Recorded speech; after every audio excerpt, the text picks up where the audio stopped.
2022 at 7:01 p.m.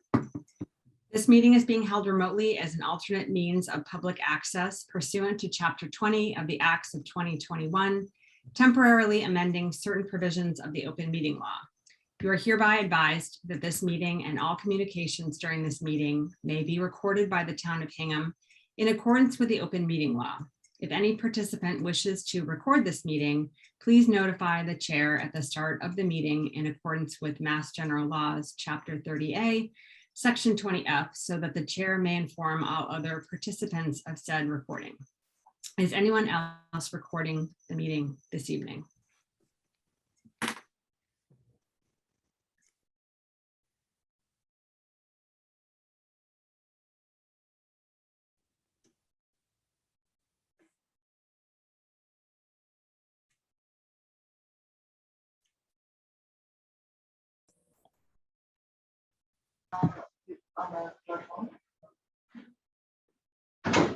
What happened to Julie?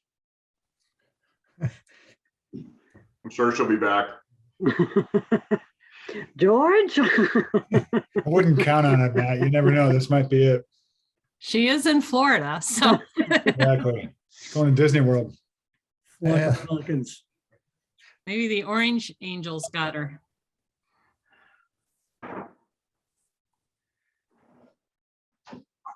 Well, I guess we could move forward. I'm Oh, there sorry. she is. All right. Minor computer problem. Sorry about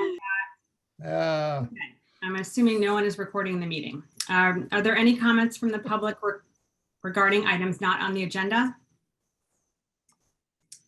Seeing no one. Okay, so tonight we're going to start up with our warrant article hearings and votes. And first we have Article BB, reduction of speed limits. And I see we have the town engineer J.R. Fry here. And do we have Sergeant Kilroy? Yes, he's here. Yes, Okay, ma'am. so, Daveline, you can take it away.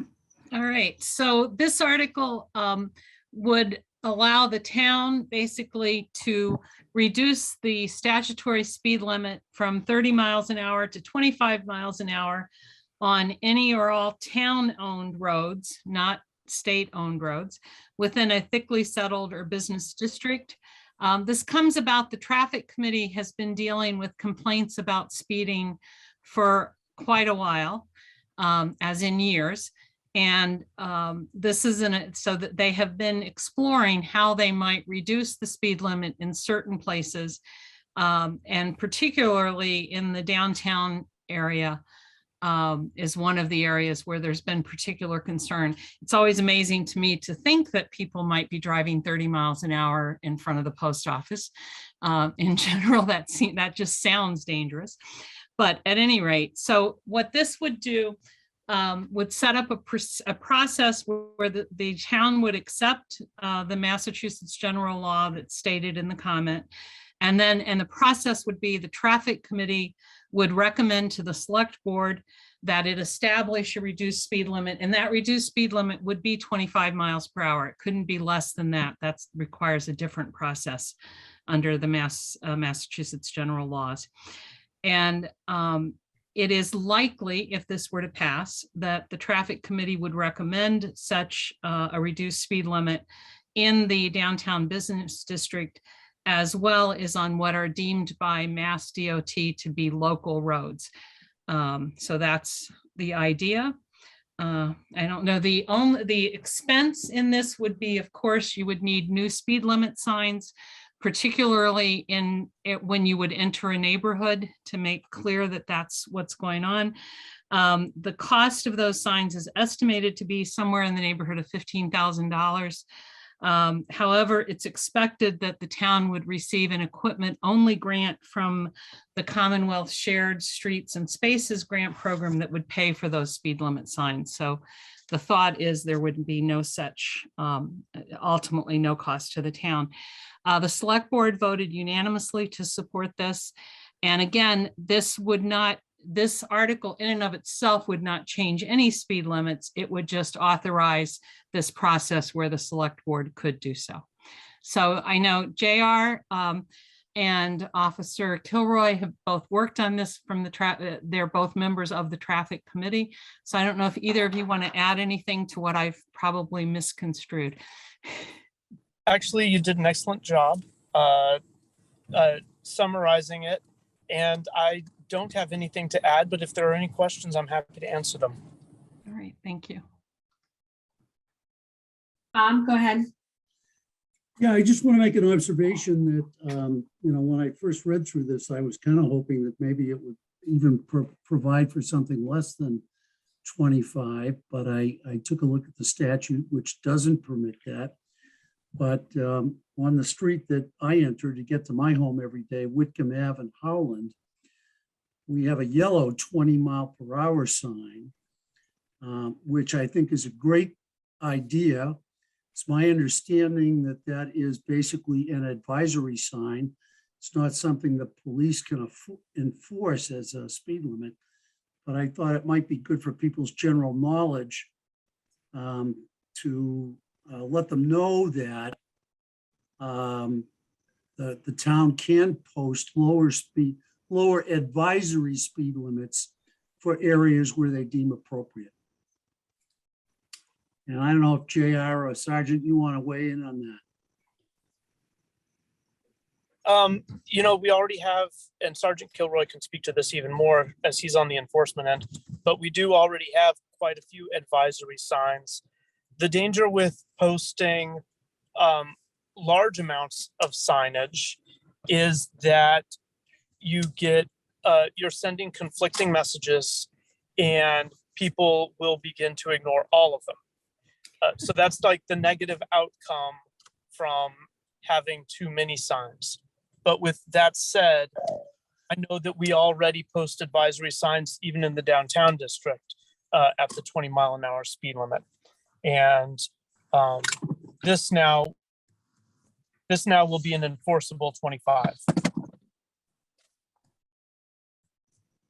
And I will say, Bob, there is a provision under, I believe it's section 18, that does allow the town to do studies and a whole bunch of other things and results in lower speed limits. But the traffic committee's view was that was really not, for the work involved and the expense involved, that was not necessary, that this was a better route to take.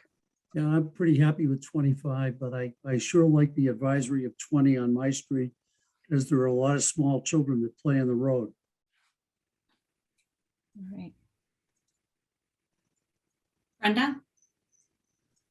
You folks are probably the experts, so I wanted to ask, one of the interesting features about driving around town is that one's GPS message says that the speed limit is X, as in 40 miles an hour on Cushing Street, but in fact, the speed limit is 30.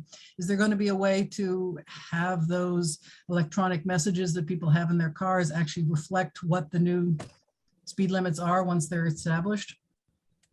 So actually, it depends on which service you use. Okay. Several of the services are backed by a company called TomTom, and their updates take between 6 months and a year to occur. Waze is another company, and their updates are kind of open sourced. And so we actually had changes that were completed at the Kilby Street intersection with Chief Justice Cushing Highway. Those were integrated into Waze before I had an opportunity to notify them. So within a week of that work being completed, somebody had already told them what was up. Okay. So in some cases, they will be, depending on the service you use, they may be updated in very short order. And in some cases, it'll take 6 months to a year. Thank you. People should keep their eyes on the road and be aware of the regulations in which they are driving.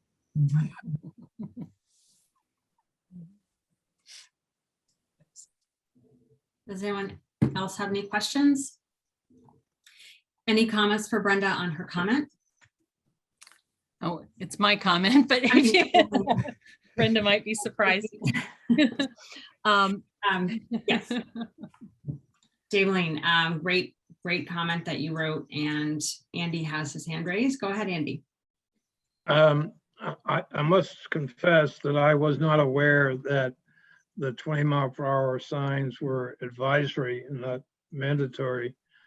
I suspect I'm not the only one in town who thinks that way. So my recommendation would be to take down the 25s and replace them with 20s, and let it be between you and the police department as to when you'll enforce the 25. I also want to ask Sergeant Kilroy if he'll give Mrs. McElhaney some preemptive immunity.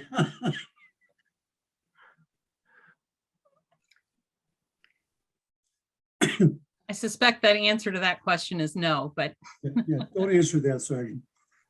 I didn't see anything on the screen. Anyone it's just else on have- Harbor Media from now on. Anyone else have any questions or anything for Dave Lean on the comment?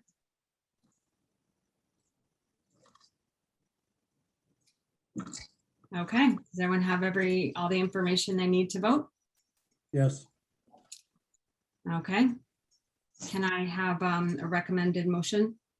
Yes, and first I just would like to thank JR and Sergeant Kilroy for helping and also for looking at the comment to make sure that we did get it correct, or I got it correct.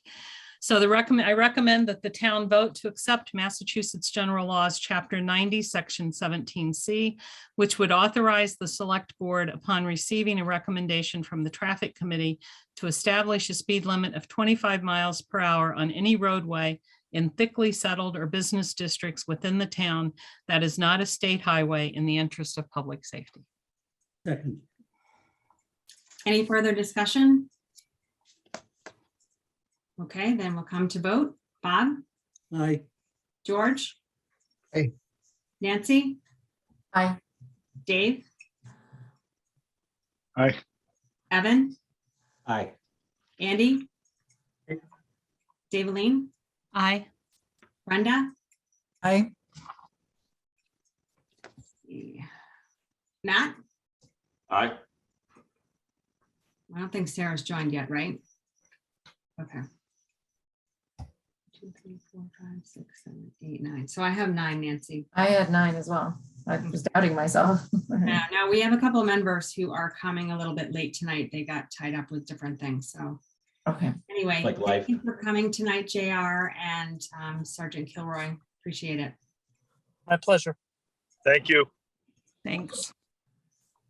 So next up, we have Article R, Public Safety Facility Funds for Pre-Construction Costs. I see that we have members of the Public Safety Facility Building Committee here. Thank you for joining us tonight. And I will pass it over to Nancy. So, thank you. So this is Article R, which is the Public Safety Facility Funds for Pre-Construction Costs. And this is the put on the warrant at the request of the Select Board, but all the good work is being done by a stellar committee led by Bob Garrity and Paul Healy, who I believe are on, and also includes Joe Kelly, Tally Lauder, Bruce McElhaney, Donna Smallwood, our esteemed ex-chair from AdCom, and Andy Touche. And it is also joined by Chief Jones and Chief Murphy. So thank you for all the work that you've done on this to date. So this article seeks 1.585 million in funding for the next phase of the public safety project, and it will cover the pre-construction documents. So the goal is to have the documents ready to go out to bid after hopefully a positive action by special town meeting proposed for the fall. So this would take them to that fall town meeting, and they would be immediately ready to go forward with the next step of the process, which would be to get the bids. As a little bit of history for our new members. So town meeting 2015 and 2016 authorize money for the construction and new site selection for North Station. That was an unsuccessful run at replacing North Station. So in the spring of 2019, 335 Lincoln Street became available, which is 3A. And a vision was put forward where we could broaden the scope of that search and put together a public safety facility that would not only help with the North Station, which was an active process, but also would relieve a lot of infrastructure, other infrastructure needs in town, primarily the police department, town hall, and the senior center. So in the fall of 2020, a special town meeting was called, and that town meeting authorized the purchase of 335 Lincoln Street. And that was on the recommendation of this said building committee after an extensive feasibility study. So then last year's town meeting authorized 1.6 million for the schematic design and design documents. And this is the work that is currently being completed right now. So that's the money that they're currently spending. Of that money, 1.25 million of it was from the Hersey Hersey House proceeds. 350,000 of it was from unassigned fund balance. And I would note that to date, the committee has spent just over $1 million. So they are not even through the Hersey Street proceeds yet. So no unassigned fund balance has actually been used for these documents to date. So the next step, as I said, would be a special town meeting in the fall for the construction documents. That'll be a debt exclusion. And after that, the construction would begin, or is hoping to begin in the spring of 2023 with an occupancy in the fall of 2024. And then most notably about this is that once the police department has vacated town hall, that allows the town to begin the rework and the redesign of that space in town hall, primarily for the senior center, but there's also, there's at times been talk that there's some room there for expansion of the school department as well, but that's all conjecture at this point. So the committee has been using the services of Castle Booze, KBA, and the OPM that was selected, the owner's project manager is Hill International, two esteemed organizations that have done a lot of work in the town. And so the design right now that has been designed by KBA and overseen by Hill, the current design is a 3-story building. It's actually 2 stories on the 3A side and 3 stories on the side that will face the parking lot for the MBTA, the boat. The current design is as 49,000 square feet. That's actually a 13% reduction from the original schematic design. And that was done based on community feedback. So I would say that the committee has been particularly responsive to the community feedback that they've received throughout the process.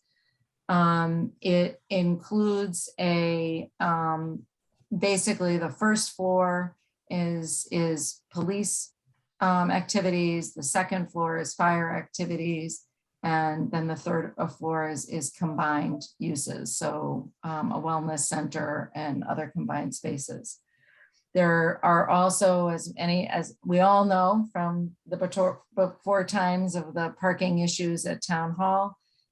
So parking spaces, there's 89 parking spaces designed into the building, or 89 space parking garage.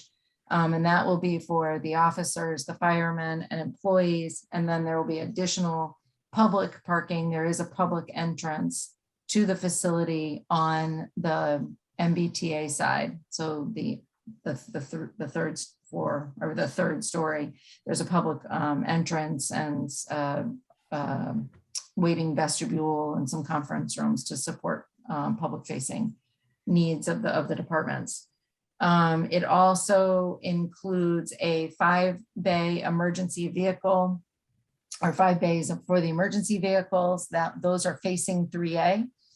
And so the egress for those will be directly onto 3A, but the return of any of the vehicles will use the light that existed or drive and would come back through, kind of wrap around the building and come back up onto the apron for the front of the bays.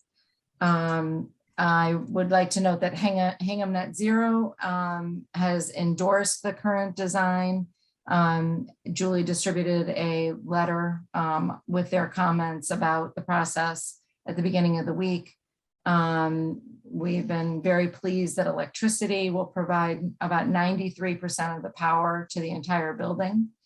And the building is being designed to be solar ready. So panels are not designed in. I mean, they won't be there immediately, but they will be available as add-ons going forward. The 7% of the non-electric part of the building is primarily related to the heating of the bays for the emergency vehicles. So you can imagine in the winter and even presumably in late fall, early spring, those doors open. They're very large doors to accommodate very large vehicles.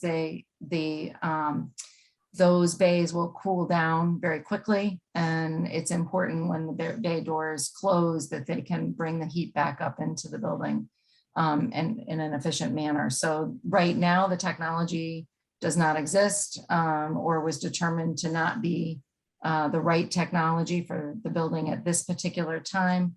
But the building has been fitted with the idea that there will be technologies that will replace these things going forward in the future. So there is capacity being built into the design in the building for future systems. So the town meeting 2021 authorization was, as I said before, was $1.6 million. That covered all the costs for the design documents. It also covered the OPM fees through this phase that we're voting on now. So through the pre-construction documents. And the reason that was done, as you might recall from town meeting, was to maintain continuity of the OPM through the whole design phase, all the design phases of the project. As for the cost estimates for the building, the cost estimate from the schematic design was about $38 million. New cost estimates have been submitted to cost estimators by Hill, and we'll go through the standard reconciliation process that they go through. And that is those estimates right now, you'll notice in the comment, are just highlighted in yellow. They haven't come back. They're expected back this month. So we hopefully will have an updated number for that before we go to town meeting. And so Bob, is there anything that you or your committee would like to add?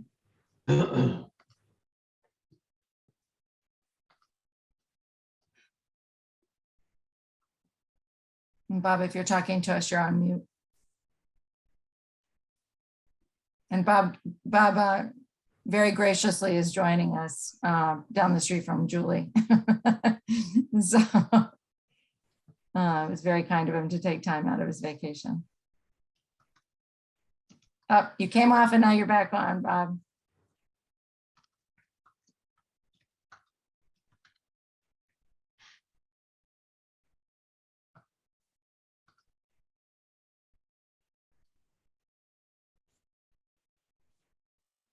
Anybody else on the committee? He's muted still. Yeah, I know. He came off mute and then he went back on. How about now? There you are. Well, Okay, mine says me. Okay, I'm sorry. First order of business, we did schedule a meeting to coincide with this meeting. oh my gosh, I'm so sorry, Bob. So before we say anything, I'll have to convene my meeting and then we can go ahead and talk freely. So if I could just have a head count of the people from building committee, the public safety building committee who are here, that would be appreciated, and just say yes. Paul Healy. Paul Healy, present. Joe Kelly. Joe Kelly, present. Okay, Tally Louder. I don't think, I believe Tally don't couldn't see make him. it. It's Tally, okay. Bruce McAloney. Okay, Donna Smallwood, Present. Andy Touche. Here. Okay, and Bob Garrity, I'm obviously here, so we do have more than a quorum, so the meeting has now been convened with the building committee. Well, Nancy, you did a terrific job summarizing all the stuff that I thought I was going to have to go over, and maybe we'll go back to some of that information. Just a little bit to pick it up a little bit where you left off is we have gone through the schematic design phase. We've gone through the design development phase, which is our funding was limited to not going beyond the design development phase. We have not yet gotten the construction cost estimates. The process we're following is we get a professional estimate from KBA's estimator and a professional estimate from the Hills estimator. Then the estimators sit down and work out any differences and come up with a reconciled cost estimate. The schematic design estimate, as Nancy indicated, is $38,573,000 for estimated construction costs. We should have the reconciled estimate within 2 weeks, and we'll be happy to let everybody know what that is at that time. Right now, we think it's going to be pretty much in line with what the schematic design cost estimate is, but as you can all imagine, estimating construction projects is really tough right now, and we're all hoping that if anything, the prices will come down by the time this project goes out to bid. But we don't know, but we're trying hard to keep everything in line. Let me see. We did do some, during the design development phase, we met with the Conservation Commission and the Planning Board to do some, a lot of preliminary work before actually asking for any type of permits or, filing through the regular permit process that we have to go through. And those meetings have been very productive. We feel like we're in pretty good shape on being able to permit the project during, Nancy already talked about the different design process that we've gone through, so I can skip over that. The funding request that we're asking for is just what Nancy said. It basically will fund the designer KBA to continue through the preparation of, the next phase after design development is construction documents. And then after that phase, it's actually bid documents. So you will end up with a package of documents ready to bid. And we could bid it. At that time, we'll have enough money, or we may want to hold off and find out what happens at a special town meeting if that goes ahead in the fall.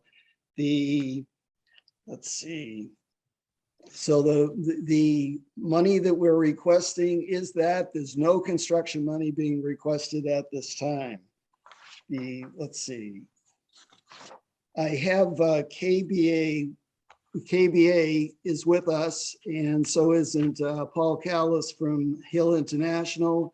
If you'd like, KBA's presented.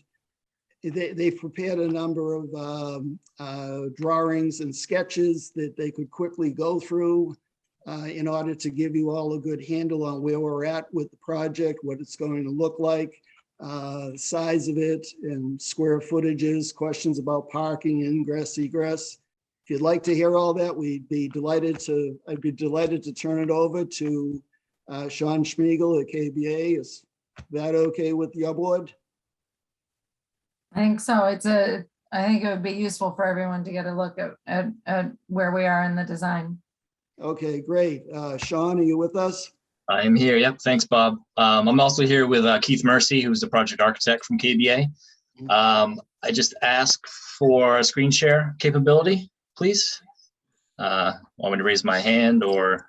Nope, you got it. Perfect. Thank you. Welcome. Everyone see that, the screen? Yes, Yes. So, sorry, got to get to my screen correctly. As again, Nancy did a great job outlining what has been explained and discussed over the last many months, but I'll go through it quite quickly, but then we can answer any questions as we progress through. But bottom of the page here is 3A. You have Shipyard Drive along the right side of the page, and then Essington on the rear of the, on the top of the page. As it was addressed or noted earlier, this is the public entrance coming off of Essington, with a public parking lot to the right over here on this part of the page, roughly 50 spots for the public parking. Everything to the left of the page, you have more secured parking all along this whole left-hand portion of the page, with a lower deck of parking and an upper deck of parking. So roughly 95 secure parking spots for the police and fire. Looking at the alternate entrance, really just for emergency vehicles returning to the site, ramping up along the perimeter of the site and then running parallel to Shipyard. I'm sorry, 3A. We'll be returning the vehicles or any sort of emergency vehicles to the 5A apparatus, which exits directly onto 3A. Part of this project as well is in discussions with Mass DOT, with looking into, or not looking into, but adding signaling devices out onto 3A for emergency vehicles exiting onto 3A and not causing any infrastructure problems or issues. So that's been in discussions as we've gone through planning and permitting and everything. So that's really, we're ready to continue on with that. But really that is a real quick overview of the site plan. I'll quickly go into the floor plans. We can get into more detail if the questions arise, but as Nancy noted, majority of the lowest level, Essington level, is police. So you have purple here is the detention block. This light, all the light blue areas is police. This other blue area here is the police locker rooms and police offices. Everything in green is the public areas or semi-public areas. So we have a training EOC in this location, restrooms and kitchenette for that training location EOC area, main lobby, toilet rooms, and a first aid triage location for the fire department. Going up to the second level, or what is the elevation as 3A. As you can see, everything here in red is the fire apparatus, or the dark red here is the fire apparatus, the 5 bays and the emergency vehicles, turnout gear, what's called really the hot zone area, so the dark red area. And then in the back of the building is the light red area. The pink area is the some administration offices for the fire department. So the right-hand side of the plan, everything in the light blue is the police department. And then this green area here again would be the shared wellness area on the main level for both police and fire. Heading up to the upper level, 2 stories up from 3A, 3 stories up from Essington. This is where you have all of the bunks for the fire department here at the back of the building facing Essington. Here is the living quarters, day room for the fire department. And then this darker red area is a mezzanine level of a 1.5 to 2-story portion of the apparatus bay. And then lastly, you have the the blue area, which is the police department administration. I'll go through some imagery. So we've worked extensively with the building committee as well as the planning board. So this is a rendition of standing at 3A. This again, the 5 bay apparatus, the lower level, the wellness center, police offices here, police administration on this side. This is the supermarket, drawing a blank of the exact name. Fresh Market. Yeah, Fresh Market. Market. Yep, to the left here. Looking to the roughly across the street from the apparatus bay, you have the 5 bay apparatus, the fire department bunks and office spaces here. And then this is the beginning steps of the parking structure at the same elevation of 3A. Moving on, this is standing out in the MBTA parking lot from across from Essington. See the full 3 stories. really everything to the left, police, everything to the right, fire. Here's the sally port for the police department. And then this location over here, or sorry, this structure at the lower level is the training EOC portion of the building. And you can start seeing the parking structure to the right. This is roughly the corner of Shipyard and Essington, where you have a combination of the 2- and 3-story structures, but just another iteration or a continued iteration of the way the structure is being or has been designed and is being priced. This is another portion of the view, really in the secured parking area. Everything to the right, the 2-storied or the single-story, if you will, parking structure, covered parking for the police cruisers below, upper deck parking for fire and admin, and some secured parking. You have the sally port, main entrance off of Essington, and then the condominiums beyond, the 4- or 5-story condominiums beyond. Just a little bit more, here's at the intersection of Shipyard and 3A, trying to give us a little bit more of the greater context of the mass parking lot beyond, and just further renditions from there. And lastly, not too great here, but you're staying at the far end of the parking lot, looking, quite far away, but just trying to show that it is no higher than the Fresh Market or any of the condominiums around the perimeter. And we can give exact heights as we get a little bit farther into the construction documents of exactly what those elevations are, but this is a good conceptual rendition of the scale of the proposed public safety building in this location.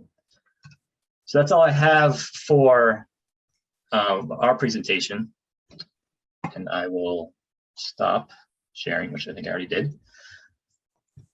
And we're more than happy to answer any more technical questions if those arise, but other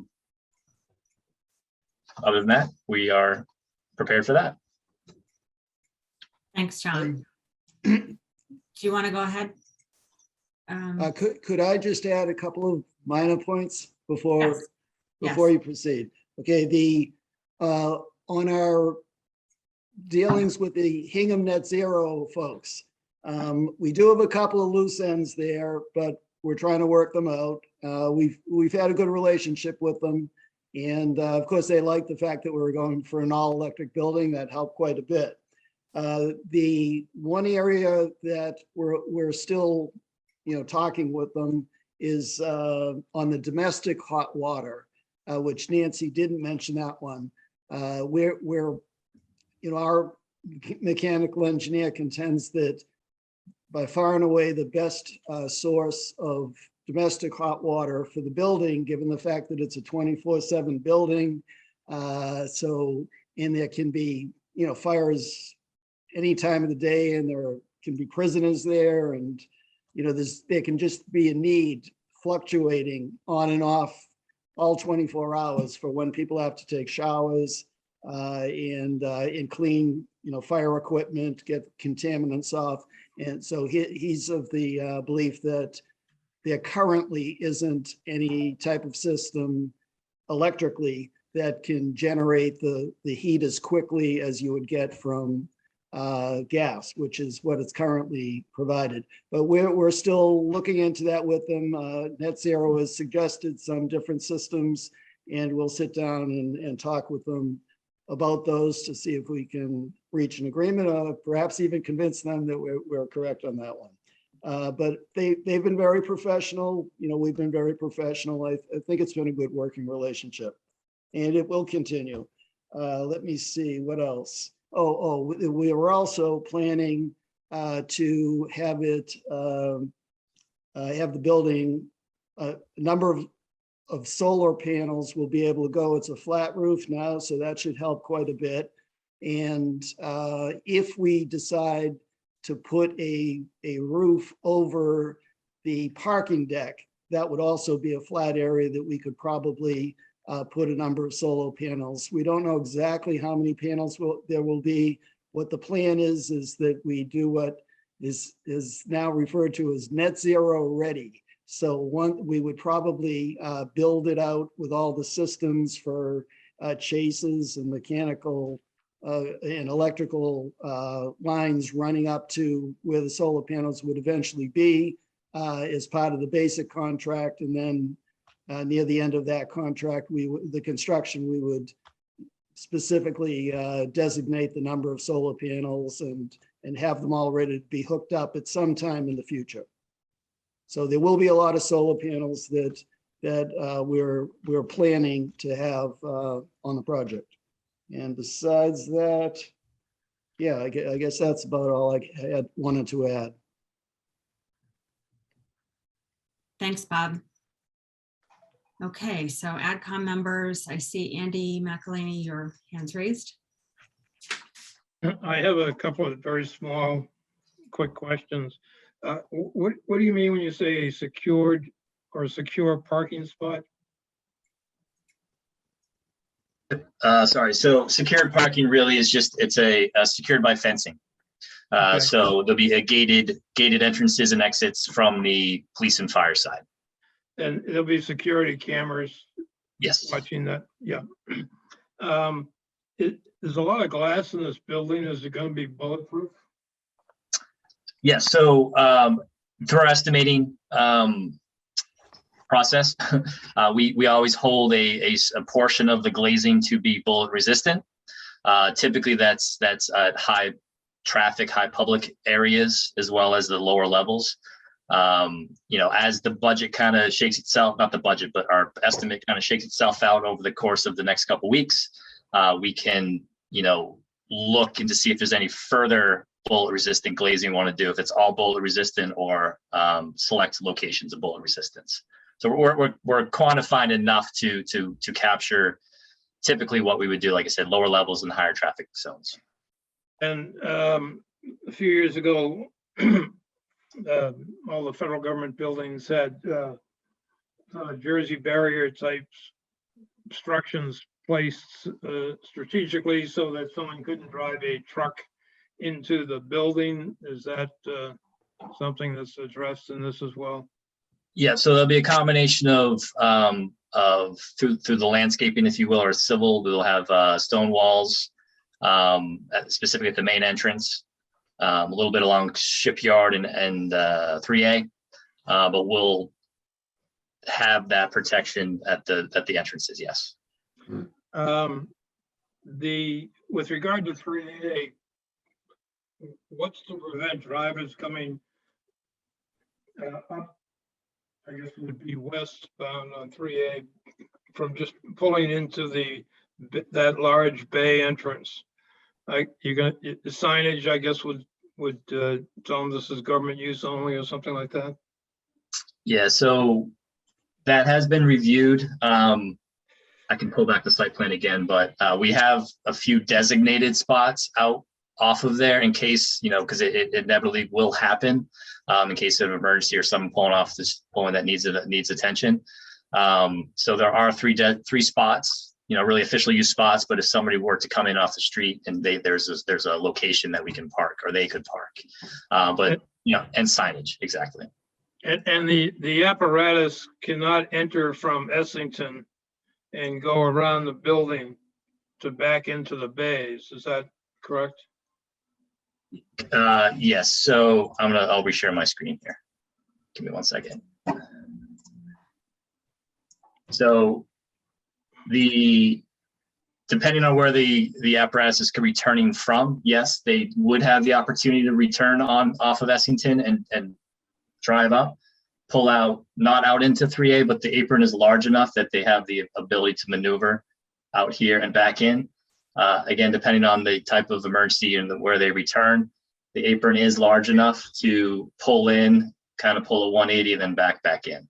And they have enough room on that southwest corner to make that turn.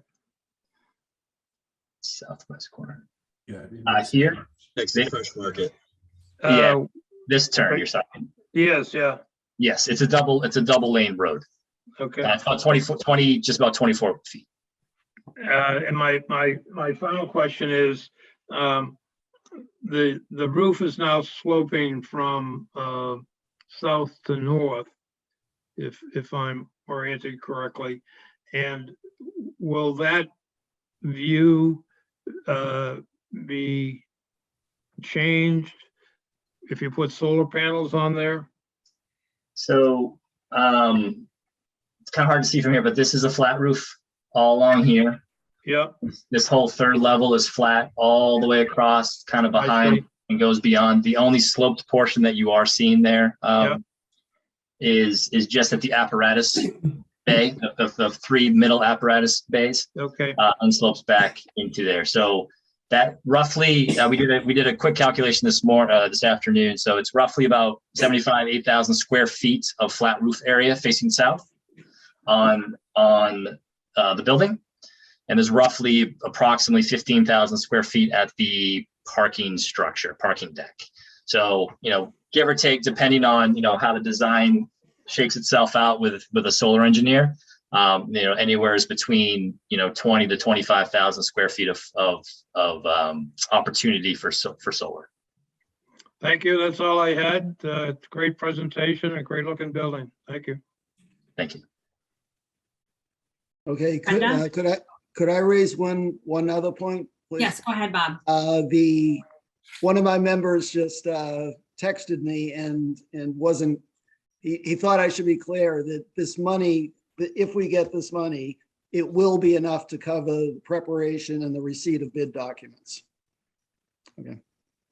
So the actual bidding of the project. Okay, thank Okay, you. that's all. Thank you. Brenda? Thank you.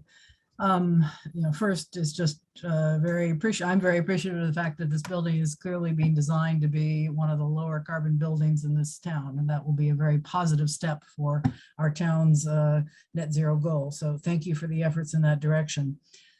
The specific questions that I have are, is there a reason why the solar panels aren't being planned to be put on now as the building is being built?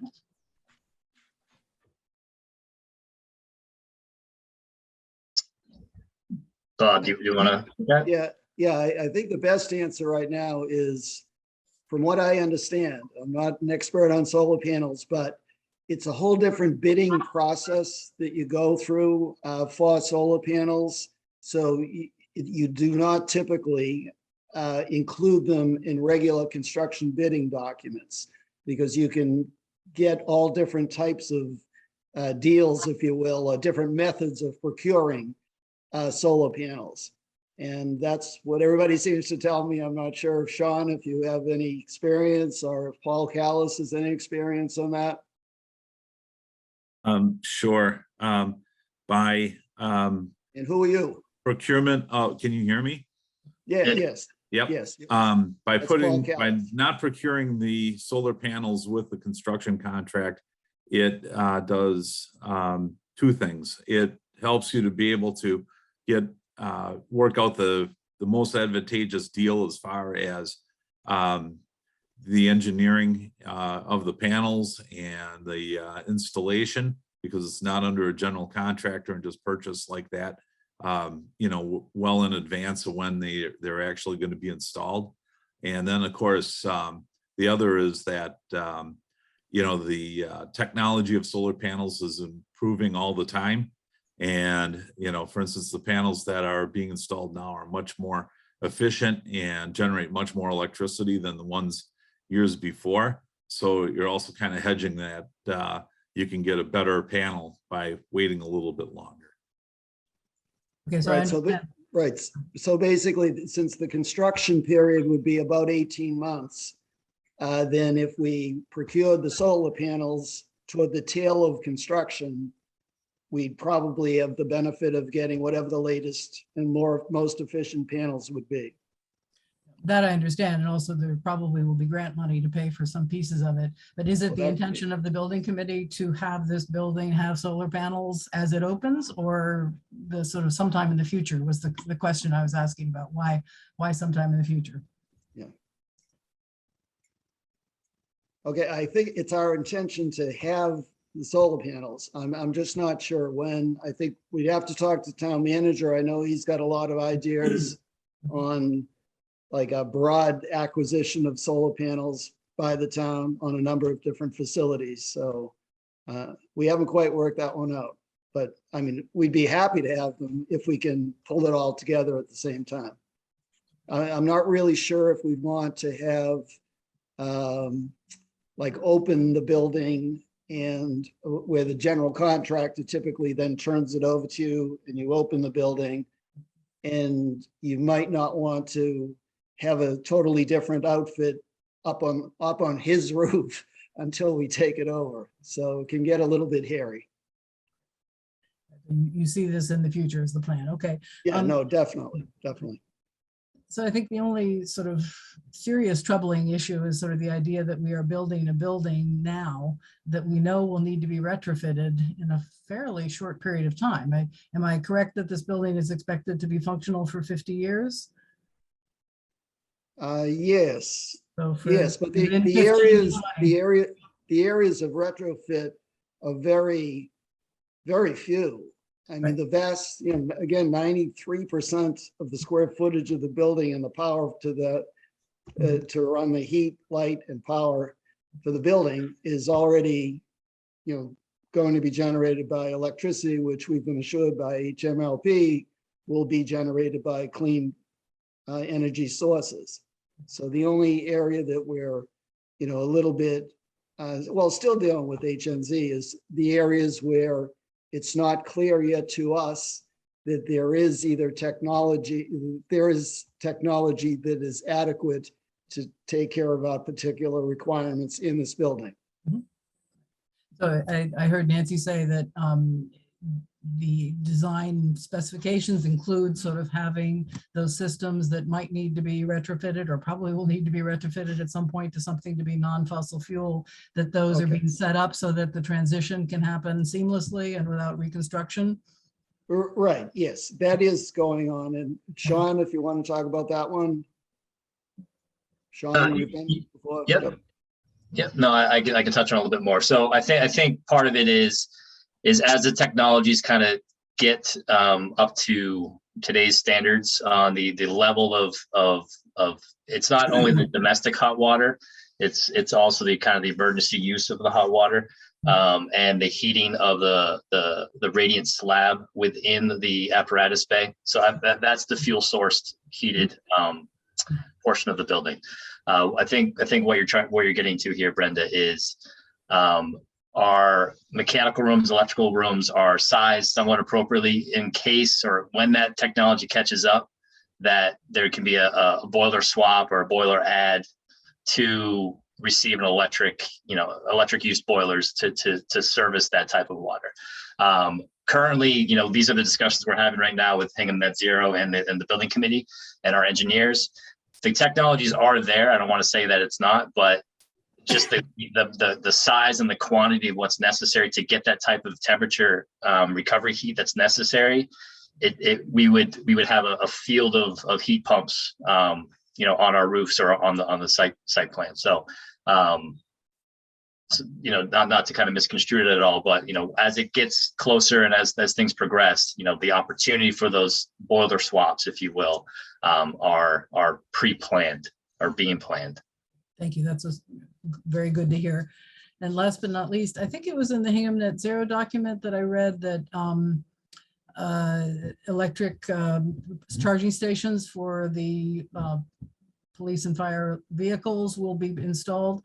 How about for staff vehicles? Because by 2035, the only cars sold in Massachusetts are going to be electric. So every person will need some way of charging. And if they commute anywhere from out of town, they may need to charge at work. Correct. So currently we're allocating eight stations, or the infrastructure for 8 stations, 4 on either side, 4 on the public safety and 4 on the public. The locations haven't been determined. So that this is something that kind of ties into the solar, with grant funding and federal reimbursement. So if the community and the building committee and everyone is under agreement as time progresses, we're providing that infrastructure. So, there's a trigger point when the emergency vehicle stations, the quantity then it starts upgrading or increasing the sizes of the electrical panels and the generators for the building. So there's kind of a sweet spot on that. And then I think as we progress through CDs and into bidding, as a community and the rest of these committees and the building committee, that determination can be made or will be made. And, so the earlier discussions with, federal funding sources and other committees in the community, that quantity we should have that determined prior to bid, to understand how much infrastructure we should put within the site. I appreciate it. Thank you very much. David. Yeah, I have a couple of questions that mainly relate to the comment itself. So although this last conversation has made me wonder if we shouldn't add a sentence that relates to it is expected that shortly after the building opens or something to that effect, that solar panels will be investigated, or solar panels, the process for installing solar panels will begin, or something that if that's the plan, I'd like to see it in the comment, because it seems to me that's more of a commitment that might happen. My questions, the sentence in that paragraph that start right above the design provides for electricity. The building committee has worked hard to incorporate clean energy sources whenever technically feasible and practical. That seems to be a conclusion that I'm not totally comfortable with myself. And part of that's because we did receive a letter from Net Zero, although very supportive of this project going forward, that there are still some issues. And so it seems like I don't know how the worked hard. So I apologize for getting into the weeds, but it seems to me it's the building committee has incorporated clean energy sources as it sees it to be technically feasible and practical, because it doesn't seem totally that Hingham Net Zero agrees with the conclusion there. So I think the comment should somehow reflect that, or in that context, because obviously there's ongoing conversations, and maybe that's what needs to be there, that there are ongoing conversations with Hingham Net Zero to be even more energy. There just needs, I don't know if that makes sense or if that bothers anybody else, but it just feels like if we're saying they worked hard and we're kind of patting them on the back, but there's still this, our job in the comment is to present both sides. And it seems like there's still a bit of a side there to be presented, at least from the way I read it. And then the other thing I had a question about, the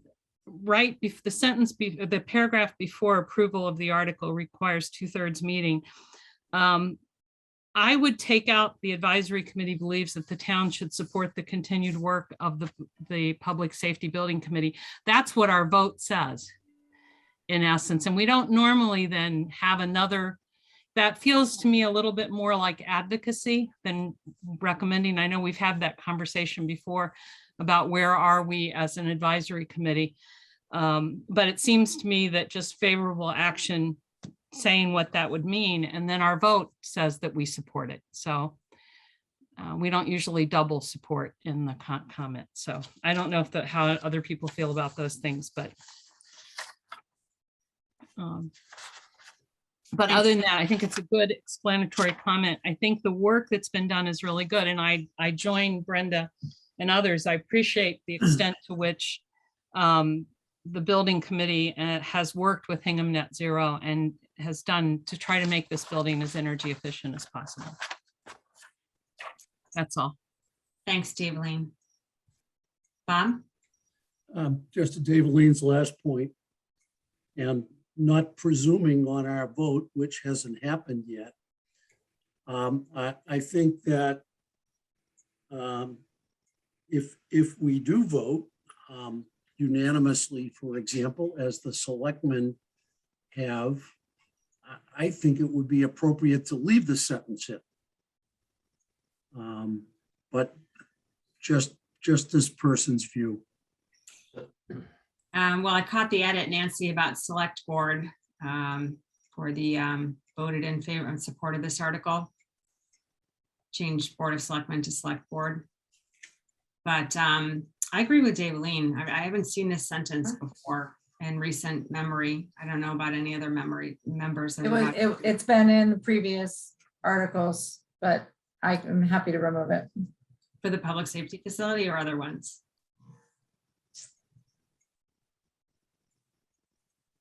Nancy, are you referring to The previous? ones that I've looked at recently have been about the public safety facility. Brenda? And my point is just wondering whether the word clean energy is all that you mean. I think you're talking about low emissions technologies. Where are you referring to? Yeah, I think that would be more accurate than per se clean energy. Where are you referring to? Oh, sorry, in that same sentence, the building committee has worked hard to incorporate clean energy sources. I think just low emissions, or low emissions technologies, I think is the work that has been successfully done.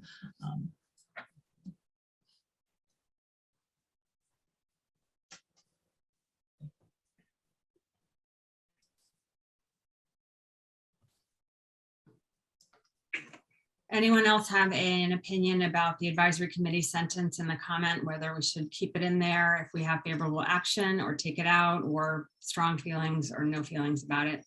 Bob? Well, I just pulled up Article 18 from last year's warrant on the public safety facility.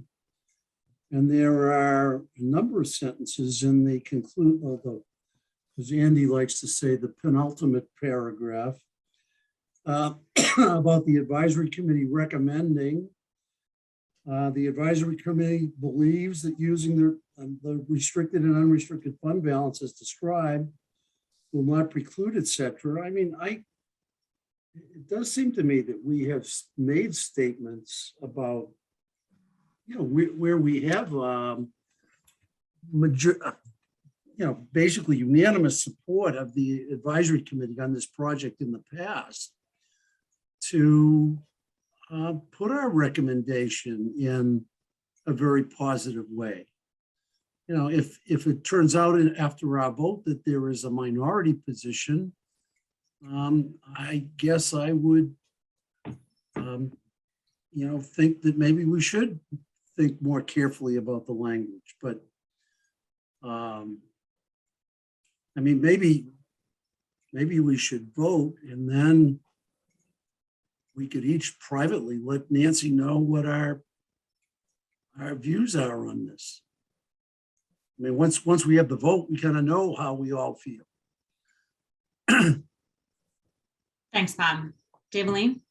So I was just going to say that what seems to me, the thing about this sentence, it doesn't really add anything. So if we say the reserve fund is an appropriate use for this funding, or we're giving more information in one sense than our vote is, this just seems, and I fully support the project and I'm going to vote for it.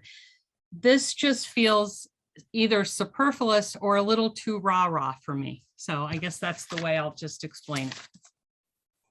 But if the committee feels differently, that's fine. Thanks. Andy, you want to weigh in? I respectfully disagree with Daveline's comments.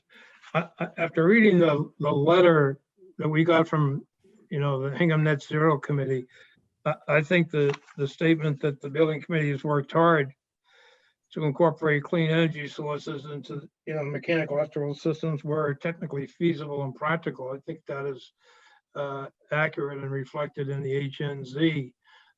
They say that they think they know of technically feasible alternatives for the domestic hot water, but they're willing to concede that given the use and the importance of having domestic hot water, they're willing to accept the judgment of the designers and instead argue that the building be made made such that it can be readily retrofitted to accommodate electricity in the future. And I think that the sentence regarding should support the continued work of the Public Safety Building Committee I think it's really important. But, you know, Devlin, you know, as well as I do, the condition of the police department's headquarters, and people have been talking about a new fire station since what, 2005. In the face of a potential crunch on major capital expenditures, I think we should be a little rah-rah on public safety committee building the public safety facility because of its importance, and it's been such a long time coming. That's Thanks, all. Andy. Sarah? Thanks. Yeah, I echo Andy's comments, and I had the opportunity to attend some of the public safety building committee meetings, not as many as Nancy, admittedly, but every meeting that I attended, the statement worked hard to incorporate cleaner energy and not getting into the low carbon mission. I won't get so technical. I'll defer to Brenda on that.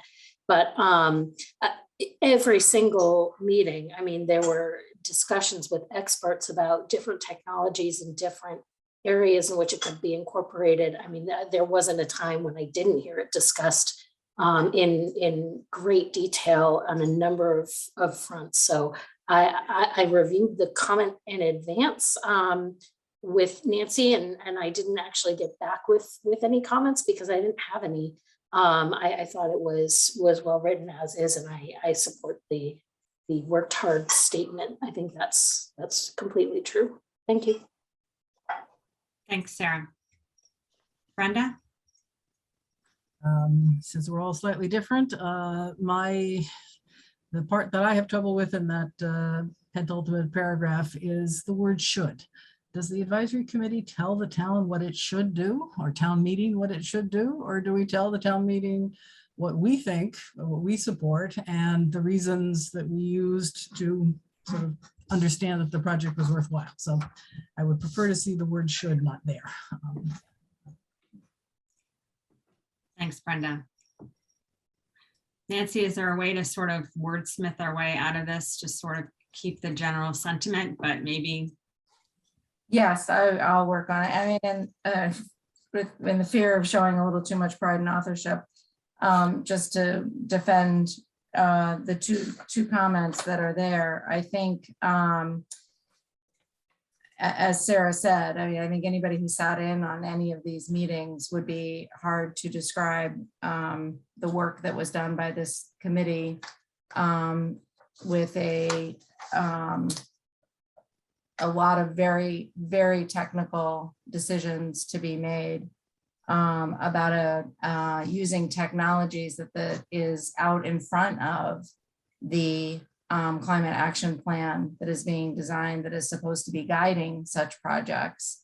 I think anybody would be hard pressed to describe this as anything other than hard work that was done by this committee. So I'm happy to remove it, but I would like to maintain my sentiment and thankfulness to them, because I applaud the work that was done there. And then showing my true colors, I am a little bit of a rah-rah, but I also believe that that when you're talking about a debt exclusion, and we're talking about upwards of $40 million, I do think it, in my opinion, having sat on the floor of town meeting, thinking through this based on one article, when you're borrowing a lot of money, I don't think it's in my opinion, it's not a problem to hear a little bit more enthusiastic support. It's large sums of money that we're going after for the town. And so it makes it a little bit different than moving a fund balance, in my opinion. So, and I know that sounded defensive, but I just wanted to let you know where I was coming from. But I'm happy to remove it. I want the committee to be happy with the resulting comment. Maybe we can have a compromise, but Daveline, go ahead. Yeah, I just wanted to clarify, I'm not at all disputing that the committee worked hard. So I don't want that to be taken. I'm sure that the committee worked incredibly hard. The question is about the working hard towards this goal that's there. That's all I wanted to say, just to clarify that. Thanks, Daleen. Does anyone else have any feedback for Nancy about the comment? Any questions about the project?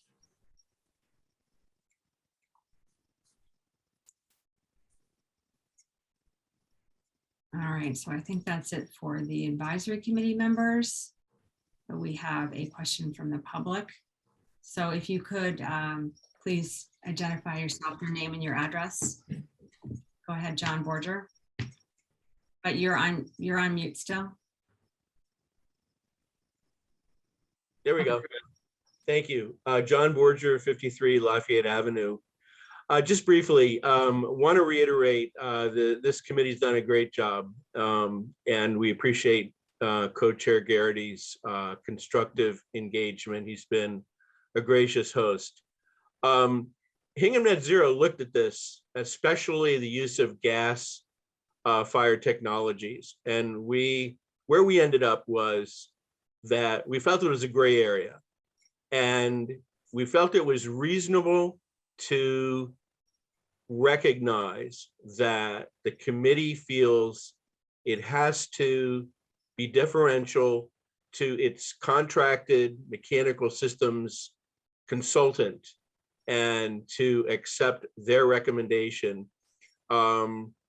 We didn't feel that the materiality of what we were talking about relative to the total percentage of BTUs that would be expended in natural gas. I mean, we calculated that all told, that would be about 8.6%. Okay, and I think the average Hingham voter will feel that that is reasonable and does not trip a materiality threshold such that it would be reasonable to object to the building and delay it, given all the good work that's gone into it. I'd point out, and maybe the advisory committee would be well served to try to include a reference to the fact that the Department of Energy Resources has recently released, and I tried to reference this in our write-up, a summary of their straw proposal for the new iterations of stretch codes. And one of the things in their recommendations, or their proposal rather, that figured heavily in our position was they are still allowing the use of fossil fuels, but with two provisos. That one, there be, as we've discussed, there be pathways to remediation designed in, and this building, we understand, ticks that box.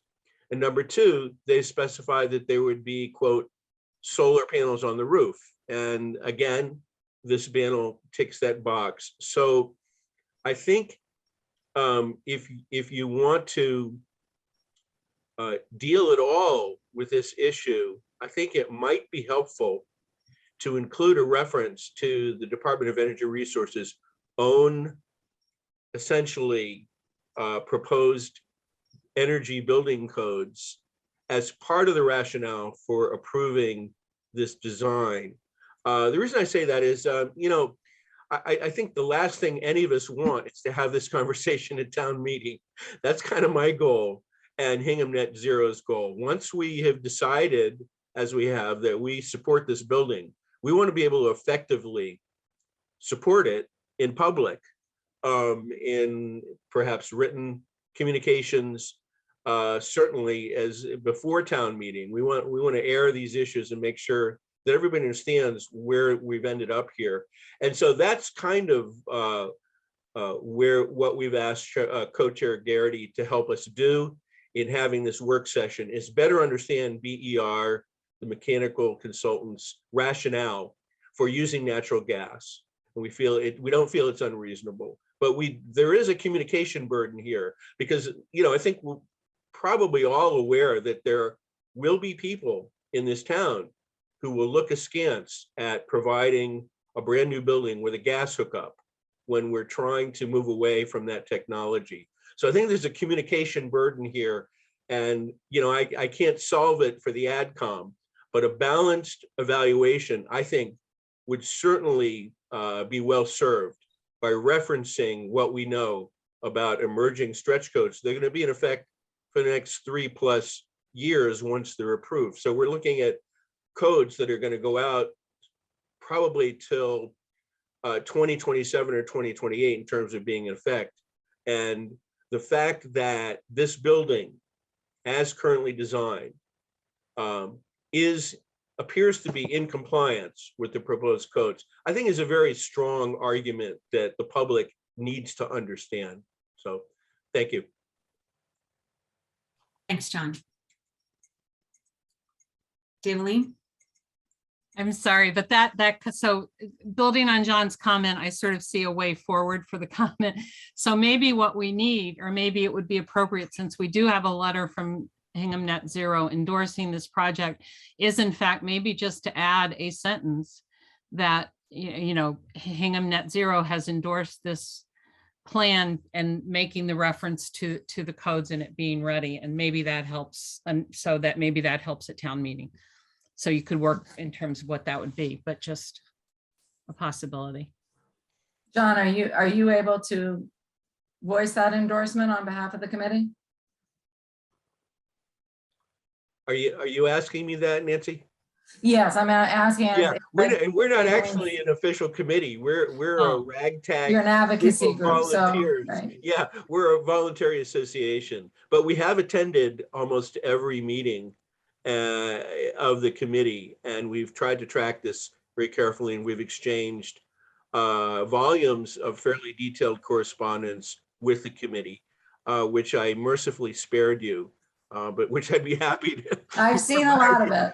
I've seen a lot of I'd be it. happy to provide you. So, but Yeah. I'm sorry, what was your question?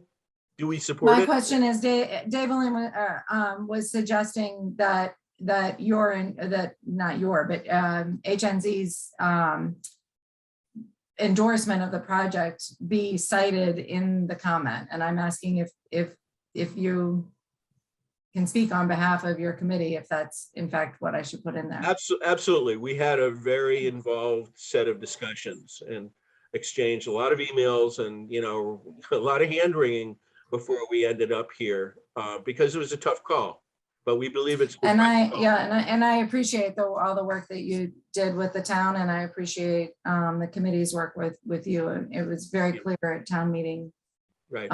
So now that we've expressed ourselves in writing, I'm happy for you. We're happy for you to cite that in whatever way you want. We felt that since we were the only civic organization really in attendance through this whole process, we had a obligation to the voters to share our conclusions and our rationale for those conclusions. And so we're happy to do that, and we're comfortable, I think, if the AdCom wants to reference that. But I do want to note that my colleague Elliot Place, who's also on the Climate Action Planning Committee, apparently has a comment. So I want to defer to Elliot if that's possible. Yeah, so I saw his hand, and thanks, John. Go ahead, Elliot, if you could give us your name and address, please. Yeah, Elliot Place, 91 Kimball Beach Road. And yeah, I've been wrestling with John on all this. And I just want to confirm that what he says is true for the Hingham Net Zero coordinating group, shall we say, the leadership. Thanks, Elliot. Okay, thank you. Does anyone else have any feedback for Nancy about the comment? Any other questions?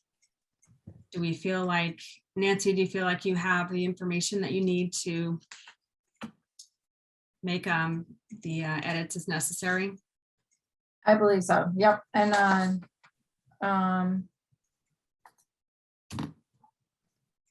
actually, I was going to say Dave only could keep me honest, but it's actually Tina. So I'm sure Tina will make sure that I reflect the wishes of the committee. I think it's me, actually.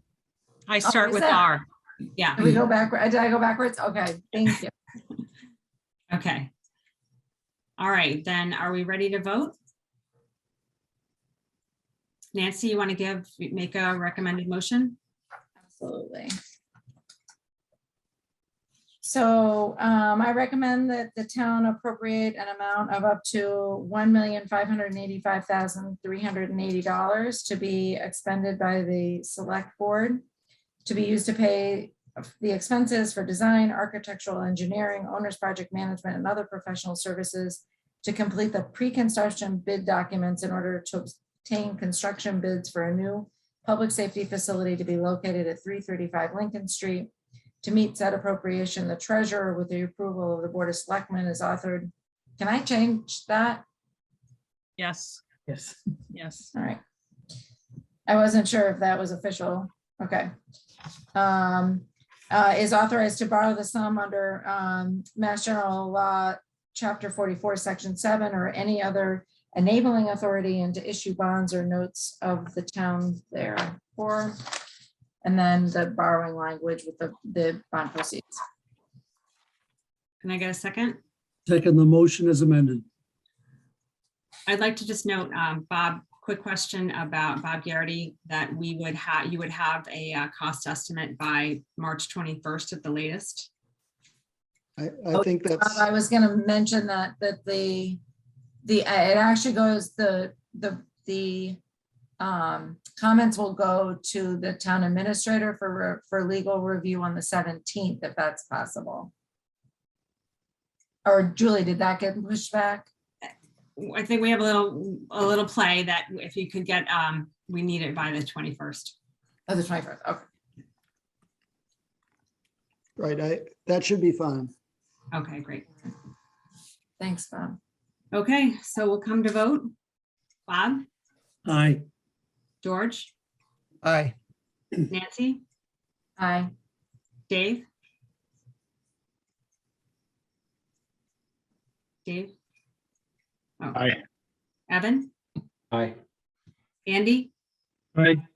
Daveline, Aye. Brenda, Aye.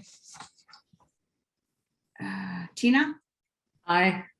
Matt, Aye. Sarah. Aye. Okay, great. 3, 4, 5, 6, 11 to 1. Yep. Oh, no, there's no. 11-0. Sorry, what did I just say? 11 to 0, sorry. We want it to be unanimous, don't we? Want it to be- Yes, thank you so much to the members of the Public Safety Facility Building Committee tonight for joining us, and for the architects team, and for Hingham Net Zero for joining, and all others involved in this project. Thank you very much for your work, and we look forward to town meeting. So thank Okay, you. can I propose a motion for my building committee members? Or request a motion to close our portion of this meeting? So moved. I have a Joe Kelly, second. second. Thank you. Discussion, all in favor, say aye. Let's see, Paul Healy, Healy, aye. Joe Kelly, Joe Kelly, aye. Donna Smallwood, Aye. Andy Touche, Aye. and I is I. And I don't think there was anybody else with us. So thank you very much, everybody, and we'll see you at the next building committee meeting. Yeah, I just want to thank you Enjoy the all rest for of your great work vacation. Great Thank you. work. So much. and great careful consideration. Thank you. Okay, so up next, we have Article AAA, which is amend the zoning bylaw for gender neutral and other term revisions. So we have, this is the first of the 4 zoning bylaw articles that we're going to consider this year. And I'll hand it over to Andy. Thank you, Julie. You'll recall that at the 2021 annual town meeting, the town approved amendments to the general bylaws that made the language of the general bylaws gender neutral and required the use of gender neutral language in all town communication. The article proposed here, AAA, would amend the zoning bylaw in a similar fashion so as to make the zoning bylaw gender neutral. Additionally, the article would delete the term grandfathered use and insert in its place the term pre-existing use. this was inspired by a decision of the Massachusetts Appeals Court, which told me something I was not aware of, but that the phrase grandfather is of Southern origin and comes from provisions adopted by some Southern states after the Civil War in an effort to disenfranchise African-American voters by requiring certain literacy and other tests in order to vote, while exempting from such requirements those who were descendants of men who were eligible to vote prior to 1867. Their so-called grandfathers. The pros and cons and current usages and supporting authorities were discussed at some length in Develine's comment to Article 21 last year. So as I said in this comment, I don't see a need to repeat them. They are on the town's website.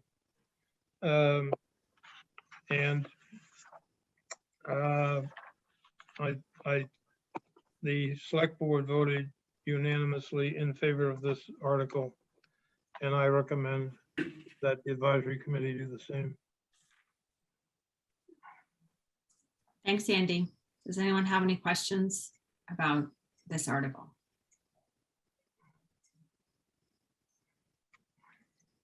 It's true that we have the benefit of having gone through this in a different way last year. Yeah. But Daveline, go ahead. Yeah, I just wanted to verify. So the comment says the planning board voted. So the select board also voted, because I wasn't. The select board did also vote, and so that should read the Hold on, planning go ahead. board, the select board, and the advisory committee, or just the select board? Emily, go ahead. I think you. Yeah, I'm sorry. I just have one minor clarification. The select board did hear a presentation about AAA just earlier this week on Tuesday evening. They didn't vote because it was initiated by the planning board, and they don't necessarily vote on zoning articles. That's what I Sorry. thought I recalled. That They did, yeah. It's the planning board, so it would be the advisory committee and the planning board. No, the select board does not vote on zoning amendments. Right, okay, So it is the planning board. thank you. You know where I learned that? I learned that in your instructions, Dave. Well, it is in there and that's, Yeah. but you said the select board, so I thought maybe something happened that I No, didn't. I misspoke. And since I also- it's my article, I want to edit, I want to make sure I got it right. Well, I'll point out one edit for you in line 3 of the comment where I say bylaws, general neutral, obviously should be gender neutral. Probably saw that already. Oh, yeah, on the third line down. Okay. You all set, Daveline? For now? Yes, I'm sorry, I'll take my hand. Oh, no, it's okay. Yeah, Bob? I'm done. Just one suggestion maybe, and I remember there was debate on the floor of the town meeting last year. What I don't remember is whether we ended up with a unanimous vote to approve the gender neutral language last year.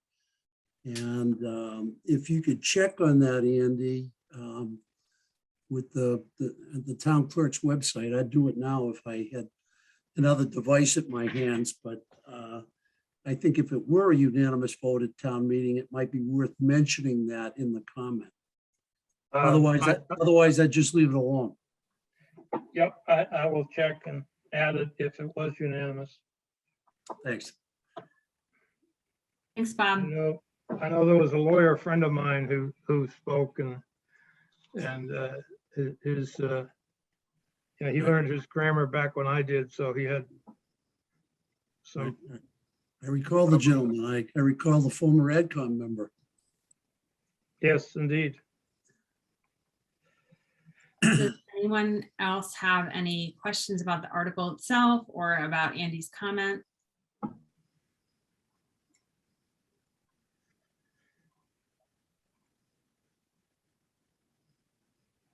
I recommend that the town amend the zoning bylaw of the town of Hingham adopted March 10, 1941, as heretofore amended as follows. Item 1, to insert the following new provision as section 1A4 of the zoning bylaw of the town of Hingham, quote, 4, wherever words of one gender appear in the zoning bylaw of the town of Hingham, such words shall be construed to include the other gender, close quote. Item 2, to delete the words Board of Selectmen and Selectmen wherever they appear in the zoning bylaw of the town of Hingham, and insert in their place the word Select Board. Item 3, to delete the word Chairman wherever it appears in the zoning bylaw of the town of Hingham, and insert in its place the word Chair. Item 4, to delete the words he, she, and his, hers, and him, her, wherever they appear in the zoning bylaw of the town of Hingham, and insert in their place the words they, their, or them. Item 5, to delete the term grandfathered use wherever it appears in section 3G of the zoning bylaw of the town of Hingham, and insert in its place the term pre-existing use. Second from anyone? Second. Any other further discussion? Julie, just before we vote on this, so Yeah. I know this is the same language that was in the article, but bylaws should be a lowercase l in each instance. And so I would make that, so I just don't want somebody, That's, That makes yeah, sense. that's my mistake. That was meant to be lowercase. Yep, you're well, right. that's also how it is stated in the article itself, but that's not our guidelines. So Right. I just didn't want people to vote and then be upset when they get a copy of it and it's got a lowercase l. Okay, Thank you. thank you. Thank you for that catch. I live in Okay. the weeds. What can I say? We come to vote. Bob, Aye. George, Aye. Nancy, Aye. Dave, Aye. Evan, Aye. Andy, Aye. Daveline, Aye. Brenda, Aye. Al, I saw him say. oh, he's saying hi. We can't hear you, but okay. You can't, Tina? Oh, now we can. aye, sorry, hi. Okay, sorry. Tina? Aye. Matt? Aye. Sarah? Aye. Okay, great. Thanks. We've got 12.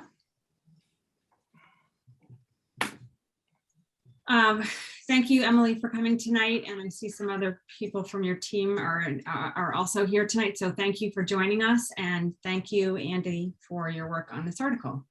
Thank you all. Good night. Good night. Aye. So next, our last warrant article for tonight is Article HH. It's transfer borrowed but unspent funds, also known as Sue's article, because she's discovered this. Just kidding. Anyway, take it away, George. All right, thank you. I think, Julie, we've saved the most contentious article for the last, so appreciate that. That was my sad attempt at a joke, I guess, but Good one. anyway, HH, will the town vote to transfer an amount of funds from the remaining unspent funds of certain capital projects which funds were previously appropriated and raised by borrowing under the following votes of the town? And I won't read each of the various votes and the vote and the dates and the article information, but it's all there for you to see. Concluding with, as such, remaining unspent funds are no longer needed to complete the capital projects for which they were originally borrowed and shall now be transferred hereunder to help pay the costs of a new capital project approved under Article 23 of the 2021 annual town meeting, Plymouth River School Windows Project, close paren, all as authorized under MGL C44, Section 20, or act on anything relating thereto. So this article simply seeks to reappropriate funds. Funds were voted for various projects as listed here. And all of these projects came in under budget, either just because construction costs were less than expected, or perhaps reimbursement that from the MSBA that was not expected, turned out to come forward for us. But whatever the reason, there were some, three fairly insignificant amounts of overage here and one fairly large amount, over $1 million for the middle school project. Under state law, these funds can only be used for additional capital projects. And it seems as an appropriate one would be to use them for the Plymouth River School project as part of the town's contribution to that project. I'm open to any questions before I get to the recommended motion, which, as I read it a little bit earlier this evening, it appears as though I left off a certain section of it, and we can add that back in. But at any rate, other questions? Bob, I see your hand Bob, I raised. see your hand. Yeah, I guess my question related to that last comment of yours, George. Don't we have to say in the recommended motion where we are transferring the funds to? Yeah, Bob, and that is, I've already cut and pasted that part down below. I can read the recommended motion and see if that addresses the concern. And so let me read that at this point. I don't think you need to read it, George. I mean, I think we just understand that you're adding the block points as well as the later language that appears in the original article. I am. So I'm adding what falls below the block. I hadn't intended to add the block in, but if you think it's appropriate, we can certainly do that. But I was beginning, so after town, I was adding as such remaining unspent funds are no longer needed, et cetera, et cetera, et cetera. And concluding with under MGL section 44, chapter 44, section 20. I think you're probably better off including the block matters. Okay. Rather than certain capital projects, because it addresses the specific sources. Okay. All right. I do say listed above, but do you feel that in the recommended motion line 2, it says listed above? I'm not wedded to putting the block in. I'm happy with the listed above probably covers it. And Okay. my second question is, well, number one, I say a word of thanks to Sue for finding this $1 million. But Well, I actually have to give the credit to the auditors also. well, my follow-on question, and maybe it's got two parts, is in the past few years when we've been beating the bushes to find money to fund capital projects and how did we miss this? And should we have some kind of periodic review that on an annual or biannual or every 3 years basis to try to figure out what unused funds are kind of in the town treasury? Well, we do that, Bob. That's our annual audit does that. I mean, the middle school was just, it hasn't been that long and they were still actually having expenses come out of it. So. Okay, so the $1 million for the middle school, that was still being tapped for certain construction expenses through the last few years? Well, it hasn't been used in the last couple of years. That's why we can now do it. Okay, all right. Thank you. But thanks again for you and the auditors finding this money. Anytime. I'll take you up on that. Yeah, I just wanted to say to George, if you want to add specifically the where the money's coming from, that's fine, but not to do it as a block. I don't know what the select board will do with the way this was put in the article, but our rules, we can't have a block that large. It can only be 3 inches wide. And that has something to do with the way it goes into the warrant book. I don't understand it. Right. 'cause But they the have one, to the last, pardon? Because the way they print it, that makes sense. Yeah, It's so skinny the- columns in the, This Right, year, so they're the not gonna, this year, they're not gonna do 2 columns. My Okay. information is that the warrant is gonna be 1 line all the way across. Okay. Welcome to the 21st century, Hingham. where did Well, you get that hot gossip, Andy? Yeah, I was gonna say, I don't know that, and our guidelines haven't changed, so so I can only, so it's 3 inches and this will be too long. I'm sorry to be in the editing weeds today, but Well, it's It's good. We're just- in crunch time. We need you to be like, but focused. Well, I know the other one we there. did about whatever that other one was that had a whole list. I had to take all of those and revamp all of them. So I'm trying to, Dave Aline, could you just check with the select board's office if, to be sure that I'm correct, that it's going to be 1 why don't column, you not check 2? to be sure you're correct? What? Why don't you check to be sure Okay, you're correct? I'll check and let you know. Thank And you. then if I'm correct, then we can go back to the box. I'm not sure about that because that's not our guidelines. So What? I follow the guidelines. All right. What is Andy, it, what is it that's the hobgoblin of little minds? Something about some kind of inconsistency? You know. All right, better let's- than- let's you know keep that moving. quote better than Let's I keep do, moving. Dave Aline. Can we Yeah. okay. take this Andy, offline? Can we, yeah, this, can we Andy, move on? you can mind checking back with your sources and, I can always check as well because that's a good thing to find out if there is a change and if we should change our guidelines. So anyway. Thank you for that, Daveline, and for Andy. Do you have anything else to add, Andy? But you're on mute. You're on mute, Andy. I do some of my best work on mute, but I apologize. I wasn't able to follow George and Bob.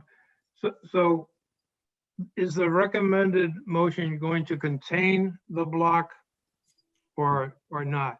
No, Then did you say as noted above or as listed above?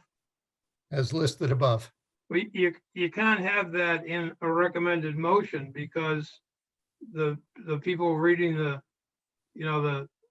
motion won't know what you're talking about necessarily. I mean, if you have the whole warrant or, the article, the comment and the recommended motion in front of you, you know what you're talking about. But if you just read the recommended motion, you wouldn't have the as listed above. So that's why I think the block has to be in the recommended motion. Or just an itemized. Yeah. Would you be happy, Andy, with an itemized list as I've bullet pointed above? Yes, yes. You would? Okay, Because the phrase as above, I don't think you should refer in the recommended motion to something either in the comment or in the article, the original article. So I think, Okay. it just has to be itemized. okay. That makes sense because I can hear the moderator's voice right now reading out the recommended motion. Okay. All right. I The can do moderator that. reads out the question. So anyway.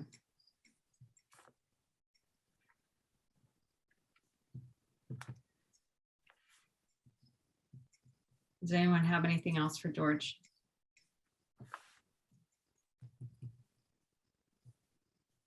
Are you all set, Andy? Yes, I am. Sorry.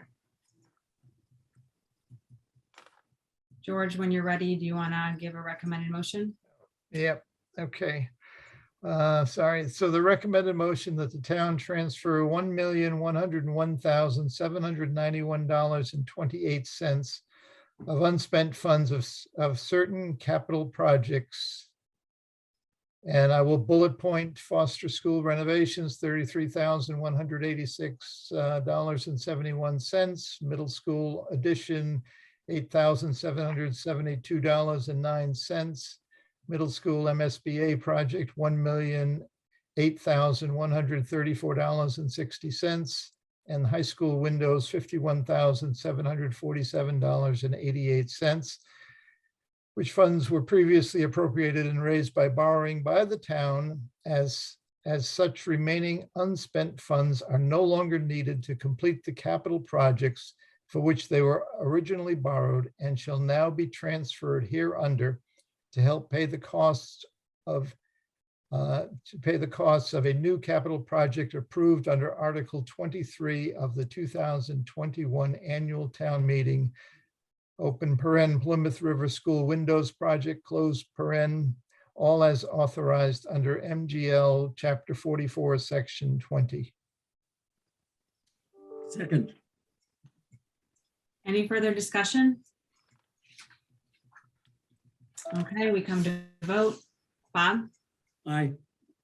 George, Aye. Nancy, Aye. Dave, Aye. Evan, Aye. Andy, Aye. Daveline, Aye. Brenda, Aye. Al, Aye. Tina. Aye. Matt, Aye. Sarah. Aye. Okay, great. That's 12. Thanks, George, and thanks, Sue. All right. Thanks all. So next on our agenda, I have put on for tonight a budget discussion, FY23 budget discussion like we had. Oh, Sue? Sorry, I just want to confirm, yes, the warrant will be all lines, no columns. Wow. Thank you for It clicking is. on that. It is easier to read, and it only added 3 pages to last year's warrant, so they're gonna do it. All right.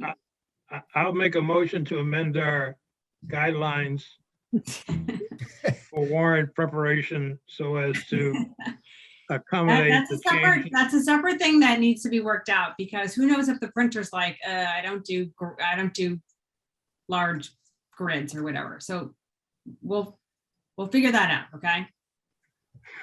I think the select board's office can change it if they want. It's too hard to change our guidelines when we're 3/4 of the way editing article.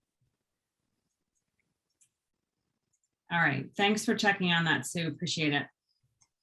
So budget discussion, we're not making any decisions about the FY23 budget tonight, but I just figured since we had a really thoughtful discussion at our meeting on Tuesday, I wanted to continue the conversation a little bit tonight.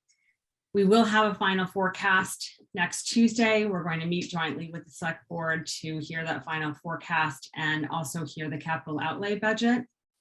But in the meantime, no matter what the final numbers are, I think we are able to discuss the budget and perhaps a solution for FY23 again at a larger level for tonight. So Dave updated the spreadsheet that we used in our meeting on Tuesday night, and he wanted to make sure that we could see and get a good sense for what the federal funds that we are using as part of they're sort of baked into the forecast numbers for FY23. So Dave, if you are a co-host, or if Sue can get you as one, we can just pull that news sheet up. Yeah, I will. Sue, can you? It's saying I'm disabled from sharing.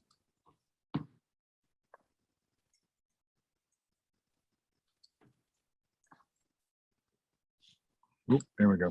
Bingo. Thank you all.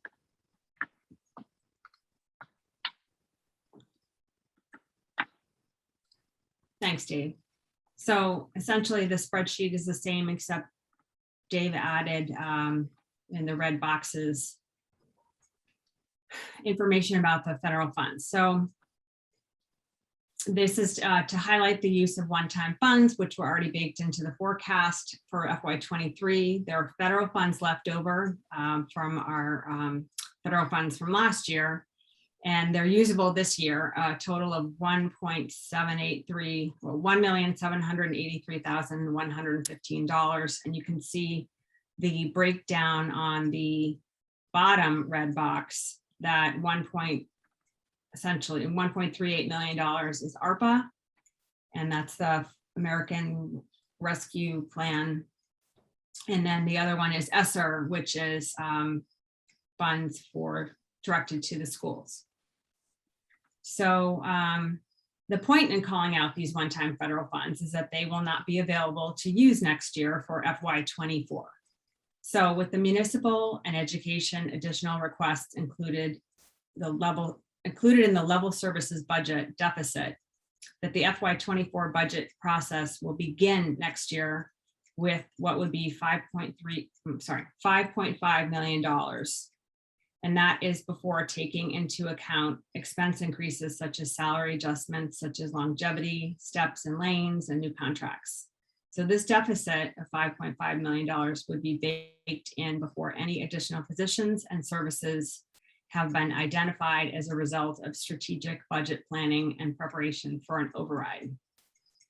If the advisory committee does not recommend any additional requests for FY23, the deficit moving forward into FY24 instead would be $3,764,213. So, and then that again, this is before taking into account any expense increases such as salary adjustments, longevity steps and lanes and new contracts. So like last year's budget process, this year's budget process is a challenge because decisions that we make this year using one-time funds will impact next year's budget process. Based on the select board's discussion the other night, the select board members are in agreement that there should not be an override this year. And at the same time, they are not interested in reducing services either. From the advisory committee's discussion the other night, it sounds like the consensus among our members is the same. No override this year and no cuts in services that have been carried over from FY22. So with no cuts and no override, then the solution is to use unassigned fund balance to close the gap. And then the only decision left is whether to add any additional positions to the FY23 budget, and if so, how much to add.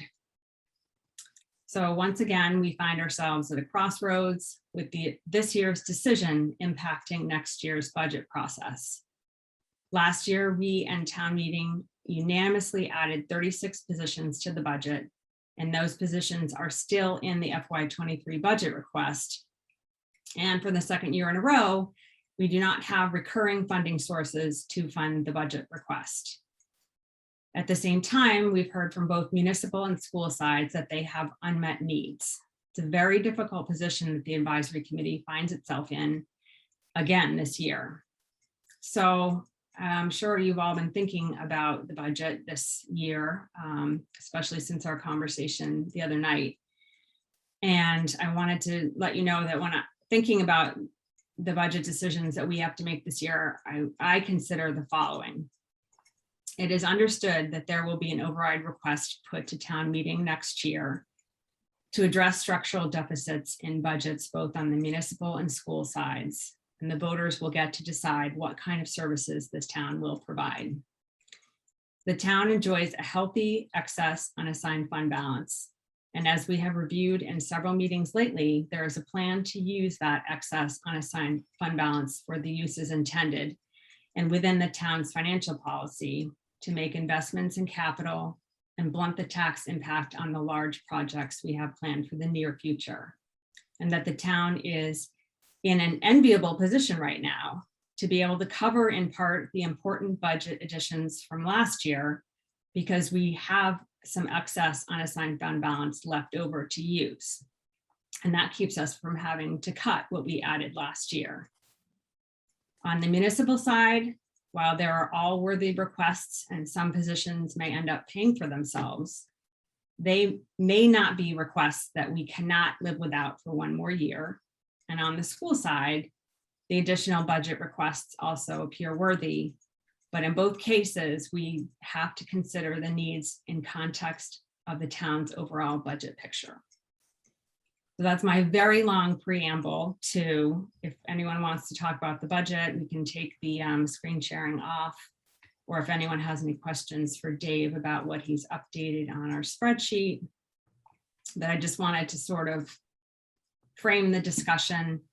And like I said, we don't need to make any decisions tonight, but we do have to sort of figure out what we want to do moving forward. Because, for example, ACES will give its recommendation on the school budget next week, and we're going to need to find a path forward. So I will go to Bob. A question and a thought rather than a conclusion. The question, I think, is for Sue.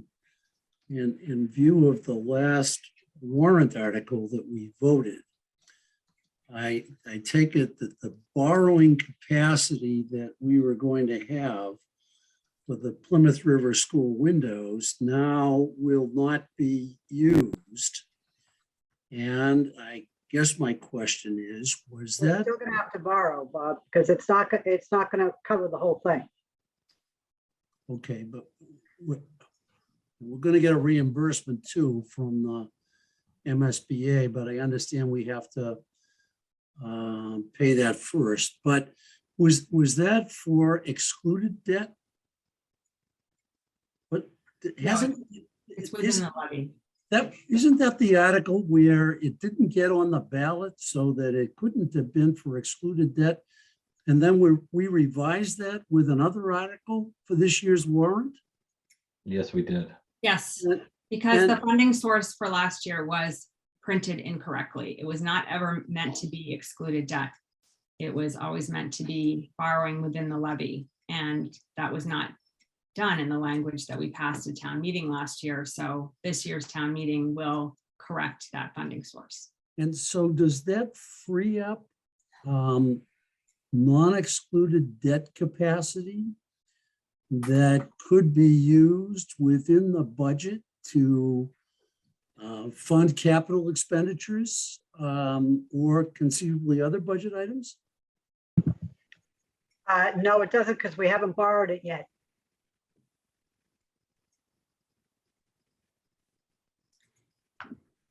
And Sue, if I'm correct in saying it like this, that you calculated for the FY23 budget what capacity we have within the levy for debt service.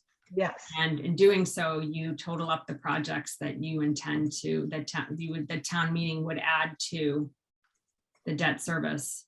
And the total would have to be about a project total project cost of $5 million. And that would be the foster school funds, the public safety facility funds. Again, these are the pre-construction funds that we just recently voted on, plus the the Plymouth River windows. Is that yeah, correct? yes. Does that answer your question, Bob? Well, I'm trying to fit all the moving pieces into my brain. It just seems like the last article is somehow freeing up $1 million. That is there a creative way we could use it this year, or? Well, they Other already than the way- took that into account Barbie? when calculating the debt service of what would be added. It was kind of already taken, this article HH was already kind of taken I into see. account that would pass at town meeting. Okay. So that, And then I'll offer my thought, which is not a conclusion at this point, but having listened carefully to everybody's comments last week, if I were personally on the floor of town meeting, I would probably be voting for funding for all of the additional requests both on, or at least on the municipal side, or certainly quite a few of them. But as a member of the advisory committee, I'm really thinking hard about whether we should be voting for a budget that includes substantial new positions, which are only going to achieve a higher deficit going down the road without input from the citizens that are going to foot the bill. And I think I might be leaning to being more comfortable to letting the citizens make the decision on how to spend their money in that regard before adding new positions. And the continuation of the thought is, you know, having listened to Andy's comments last week about it might politically, if you will, be easier to retain added positions if we put them in this year. I would agree with the political comment, but again, I'm really wrestling with whether that's our role as the advisory committee,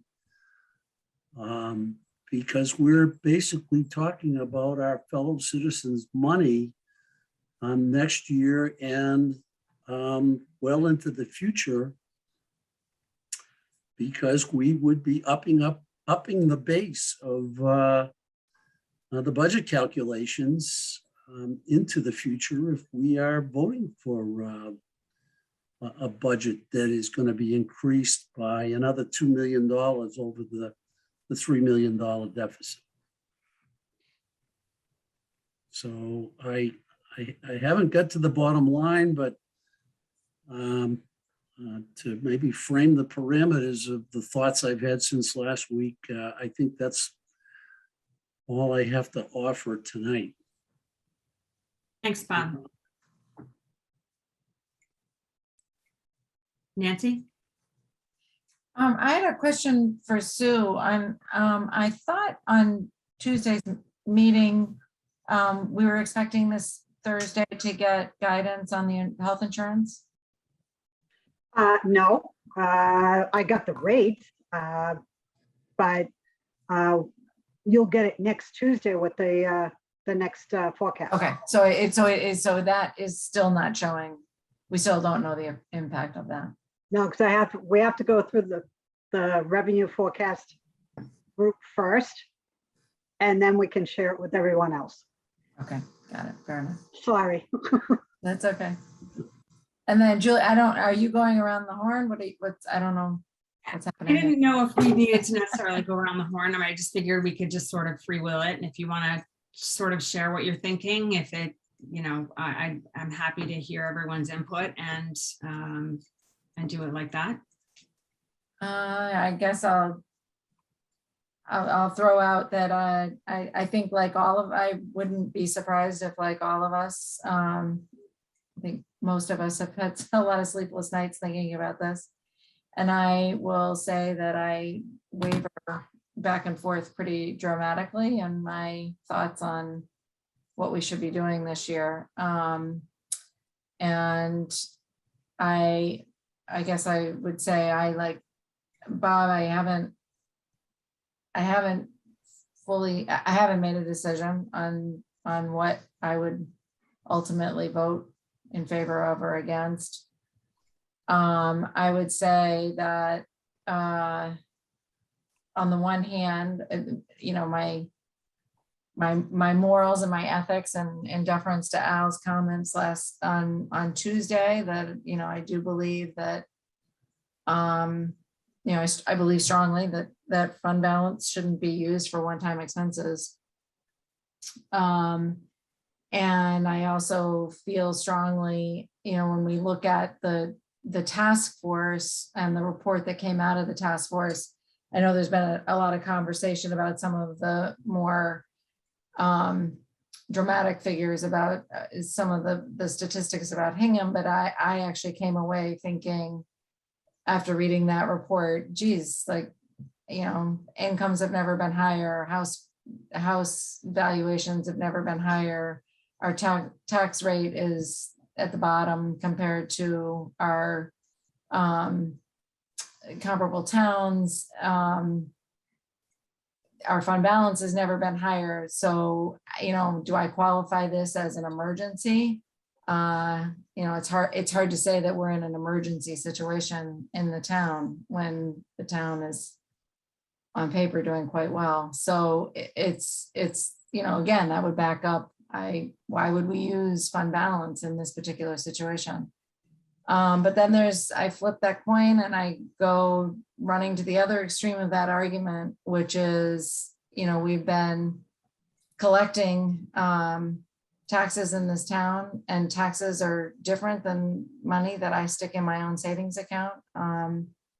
We have an obligation to use tax money wisely and follow our financial policy first and foremost, which I believe that we have done for the past 10 years. But there's part of me that's also, it's really hard to look down $12 million above and beyond our financial policy and say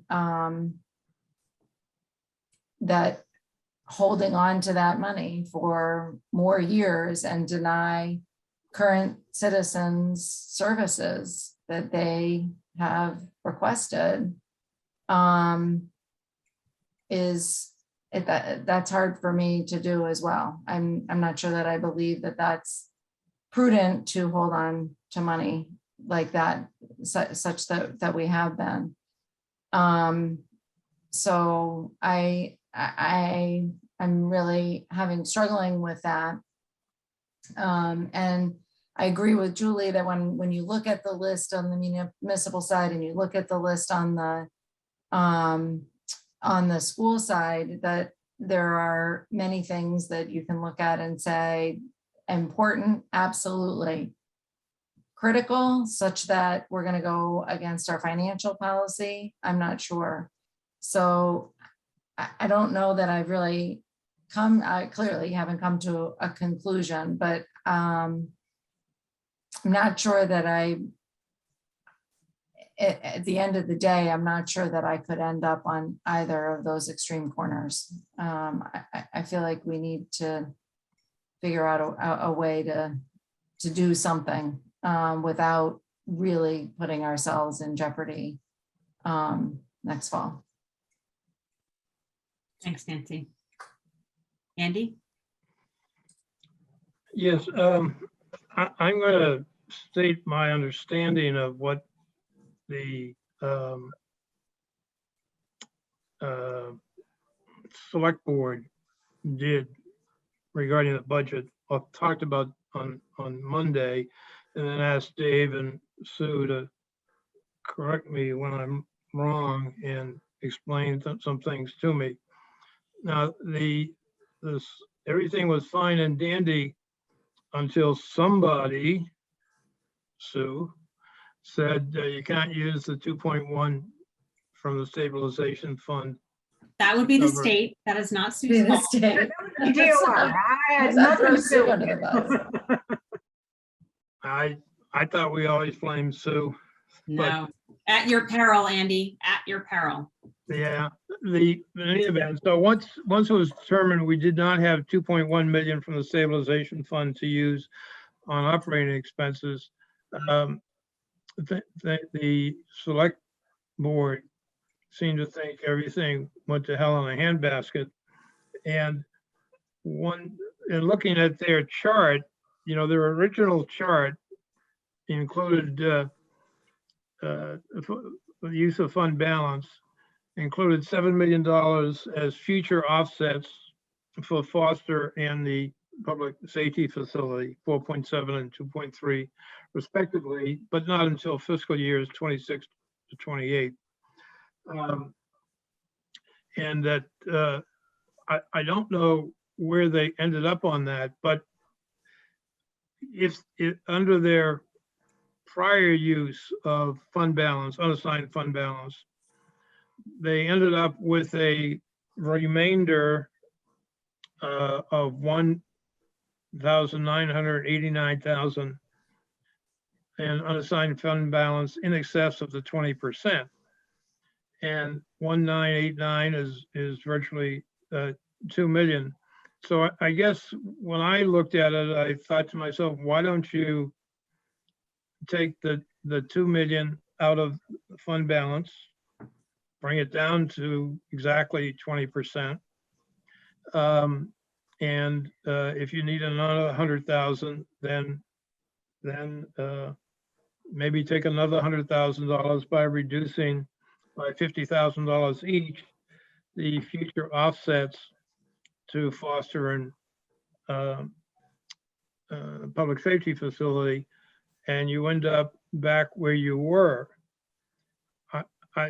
Is it the case, Dave, that the reason the select board didn't want to do that, fairly obvious solution, because that would be using unassigned fund balance for operating expenses?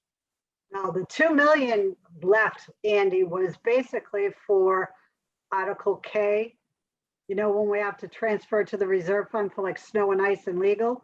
Yeah. And any other article in the warrant that might use fund balance.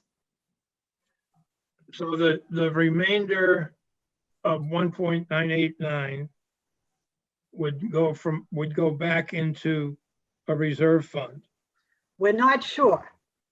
Basically, we did a 20-year average, and it's about $2 million that we use for other articles using fund balance. So Tom didn't want to use that 2 million just in case, because all the other articles might use it. And Okay. we have no idea what we're going to do to transfer for the reserve fund because unfortunately, we're still not done with snow and ice. Okay. That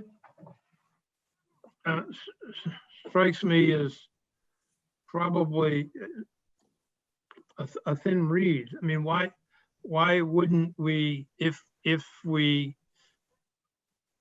why don't we say reduce the offsets by $1 million and bring it down to 6 million and use that extra million for the reserve fund? And just replace the stabilization fund with unassigned fund balance.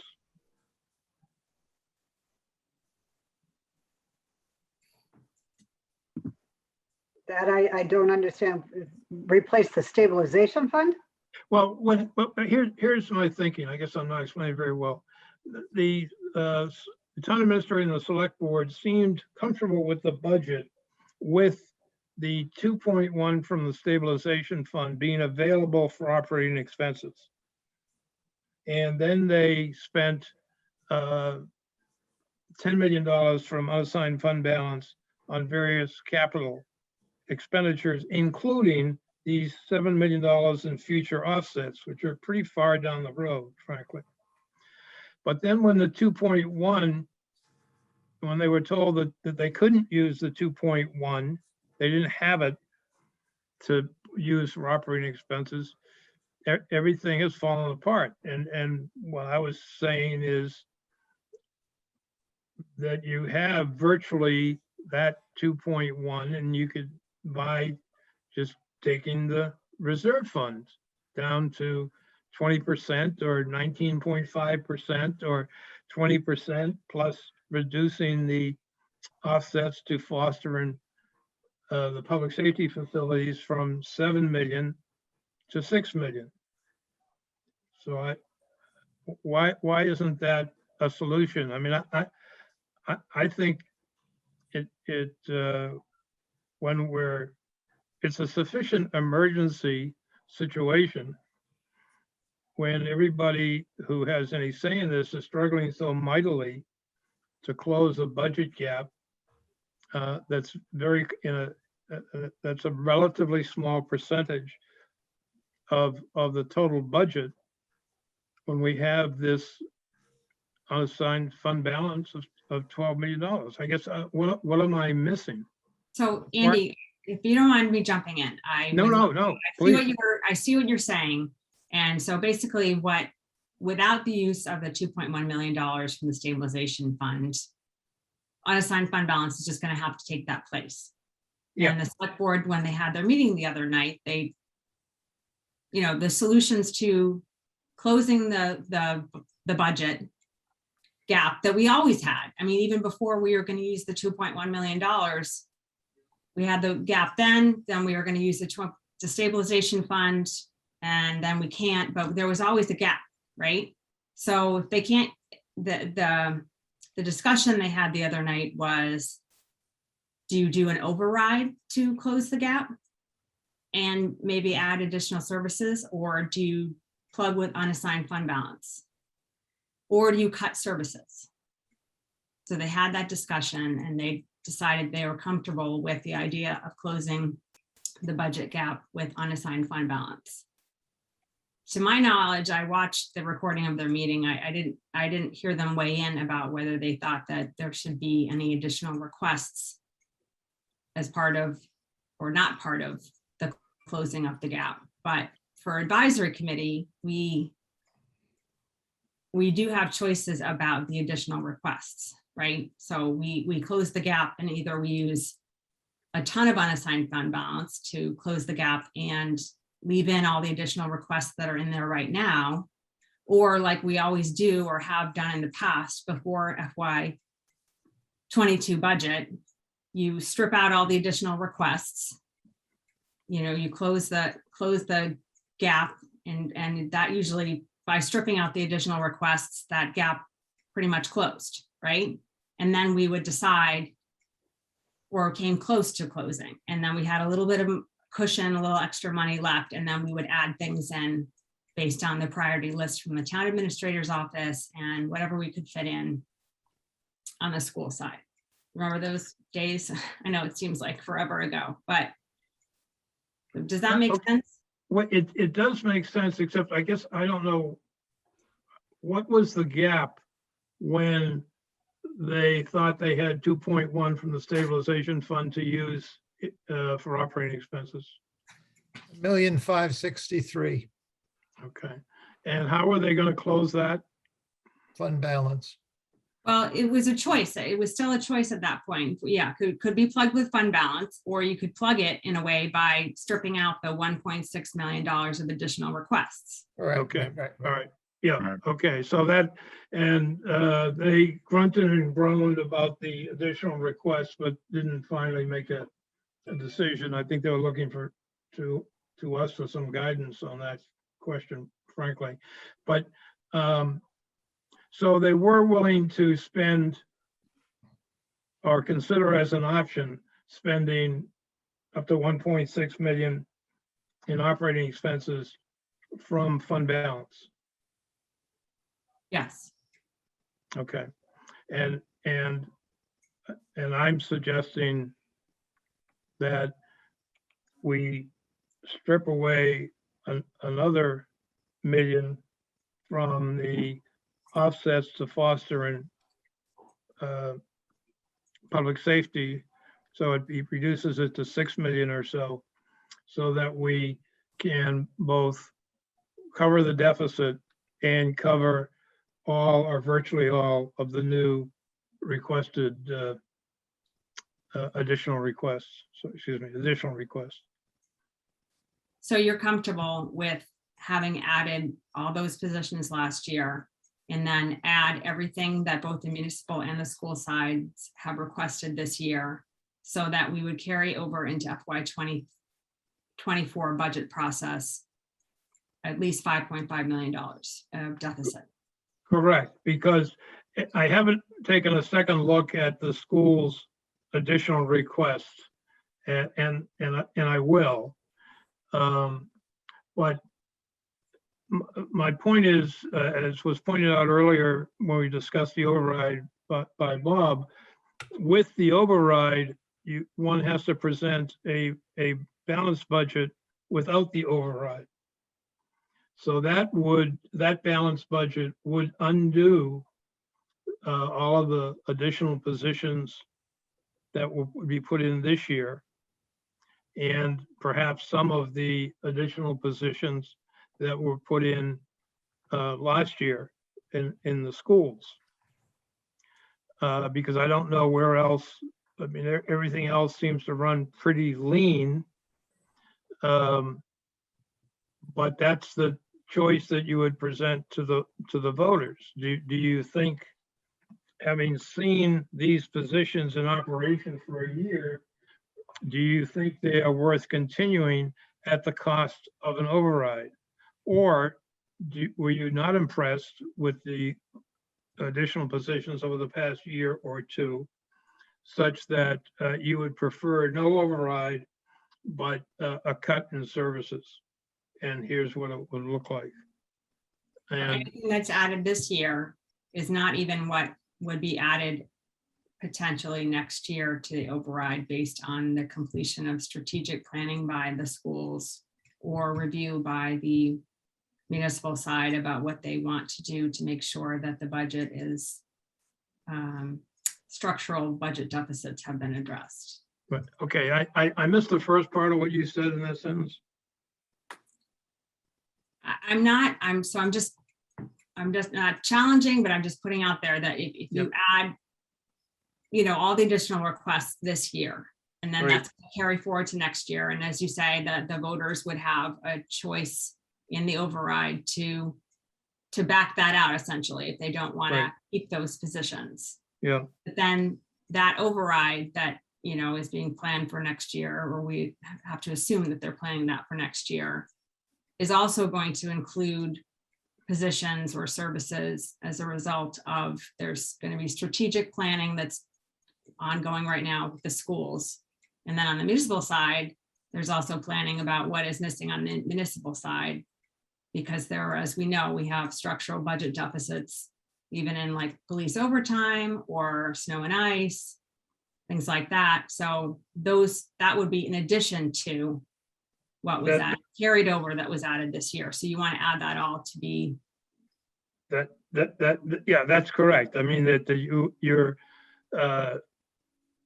would add that into the override, assuming that, the master plans or on both sides, or the reviews on both sides, result in the creation of additional positions. I was kind of hoping that it would go in the opposite direction, but you're probably.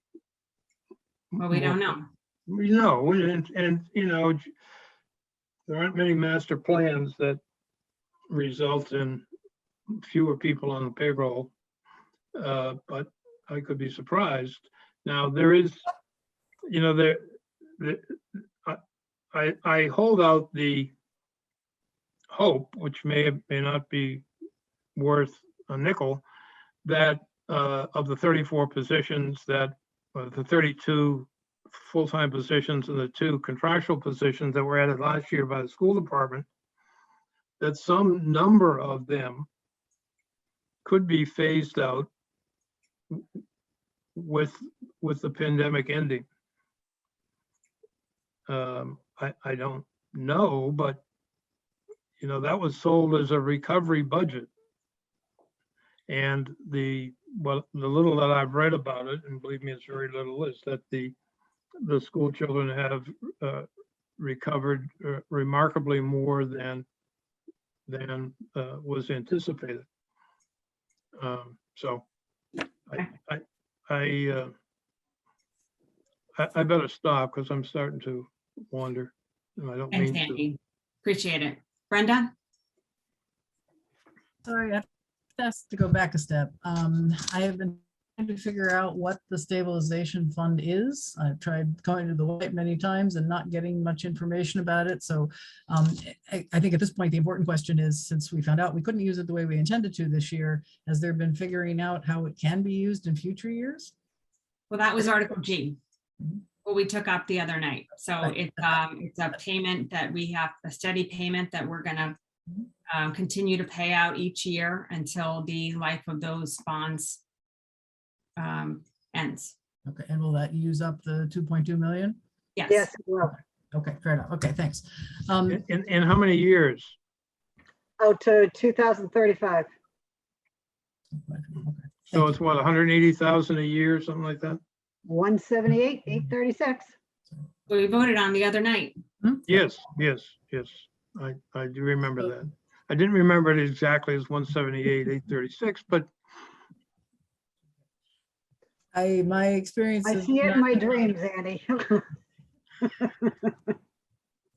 My experience being on AdCom last year and looking at the projected deficits going out 5 years, it was crystal clear that we were going to need an override. There was just, and I think by 2 years out, it was $5 million deficit. By 3 or 4 years out, it was heading towards 7 or 11. So, I think that was the information that we had last year. The hope would be that we would be ready for an override this year for lots of complicated reasons that I think we understand. That hasn't happened. So I'm not sort of terrified by that $5 million figure that you showed tonight. It's like, that's kind of what we've been expecting. So, and from my point of view, could things wait another year? You're probably not going to be surprised that I'm going to say the ones that shouldn't wait are the ones that have to do with looking for grant money and coming up with plans to begin to address the infrastructure needs related to climate change. I think waiting 12 months is really, saving a pound, penny for a pound foolish. It just doesn't make sense. We have a lot of money that we're going to need to put into our town to help us get to net zero. And I think we understand why we need to do that. So putting off a year, I think really puts us back many steps. So I think there has to be some way to at least attempt to fund the grant position that is designed to trying to take advantage of the federal money that's available for the next few years, coming up with projects that are ready to be funded by, what is the name of that grant? The Infrastructure and Jobs Act. And other, getting IIJA. getting a sustainability coordinator in place that's beginning to look for other monies, and again, pushing each of the parts of the town system to think about what we need to be doing. I do think that's at a crisis level. I don't think that's a weight level. So for what it's worth. Brenda, for what it's worth, your thinking is the same as the town administrators. I mean, his top 3 priorities are, 1,800, 1,900 for the elections, additional poll pad, and then the sustainability coordinator, and then the part-time grant writer. So those are the same as his priorities, and he needs them, and he justifies them the same way you do, which is, that's a likely source. That's for our future. That if we don't get working on our future, it can't be a good future. Yeah. All right, so Brenda, what would you do about the schools? I'm looking forward to hearing what ACES is thinking, since you folks are the ones who've been tracking the details. I assume that they may have some things that in fact qualify as crisis, and they may have some things that can also qualify as something that can wait. I think we still have sort of the political question we were talking about Tuesday night, and Bob was referring to a few minutes ago. What is the best way to communicate to the town our assessment that we really do need to raise more money if we want to maintain quality of life, style of life, type of life that people think they have here and want to keep? And so is it better to do it by bringing on new positions? I feel badly for people who are hired who might be let go a year from now if the override doesn't pass. But which way is it best to present the case? And I did find myself thinking, Mary Power, I see you're listening. I think our administration, in the form of select board mostly, but sometimes other groups, have really done a good job of explaining to the town where we are at different points and why things need to be different in certain ways. So I think if we get going on it earlier, we will have some chance of doing that an override needs to happen, and it needs to be a big number because we have been underfunding for a long time. Now's the time to, what's the expression, right size it. So anyway, that's where my thoughts are at the moment. So. Thanks, Brenda. George? Thanks, Julie.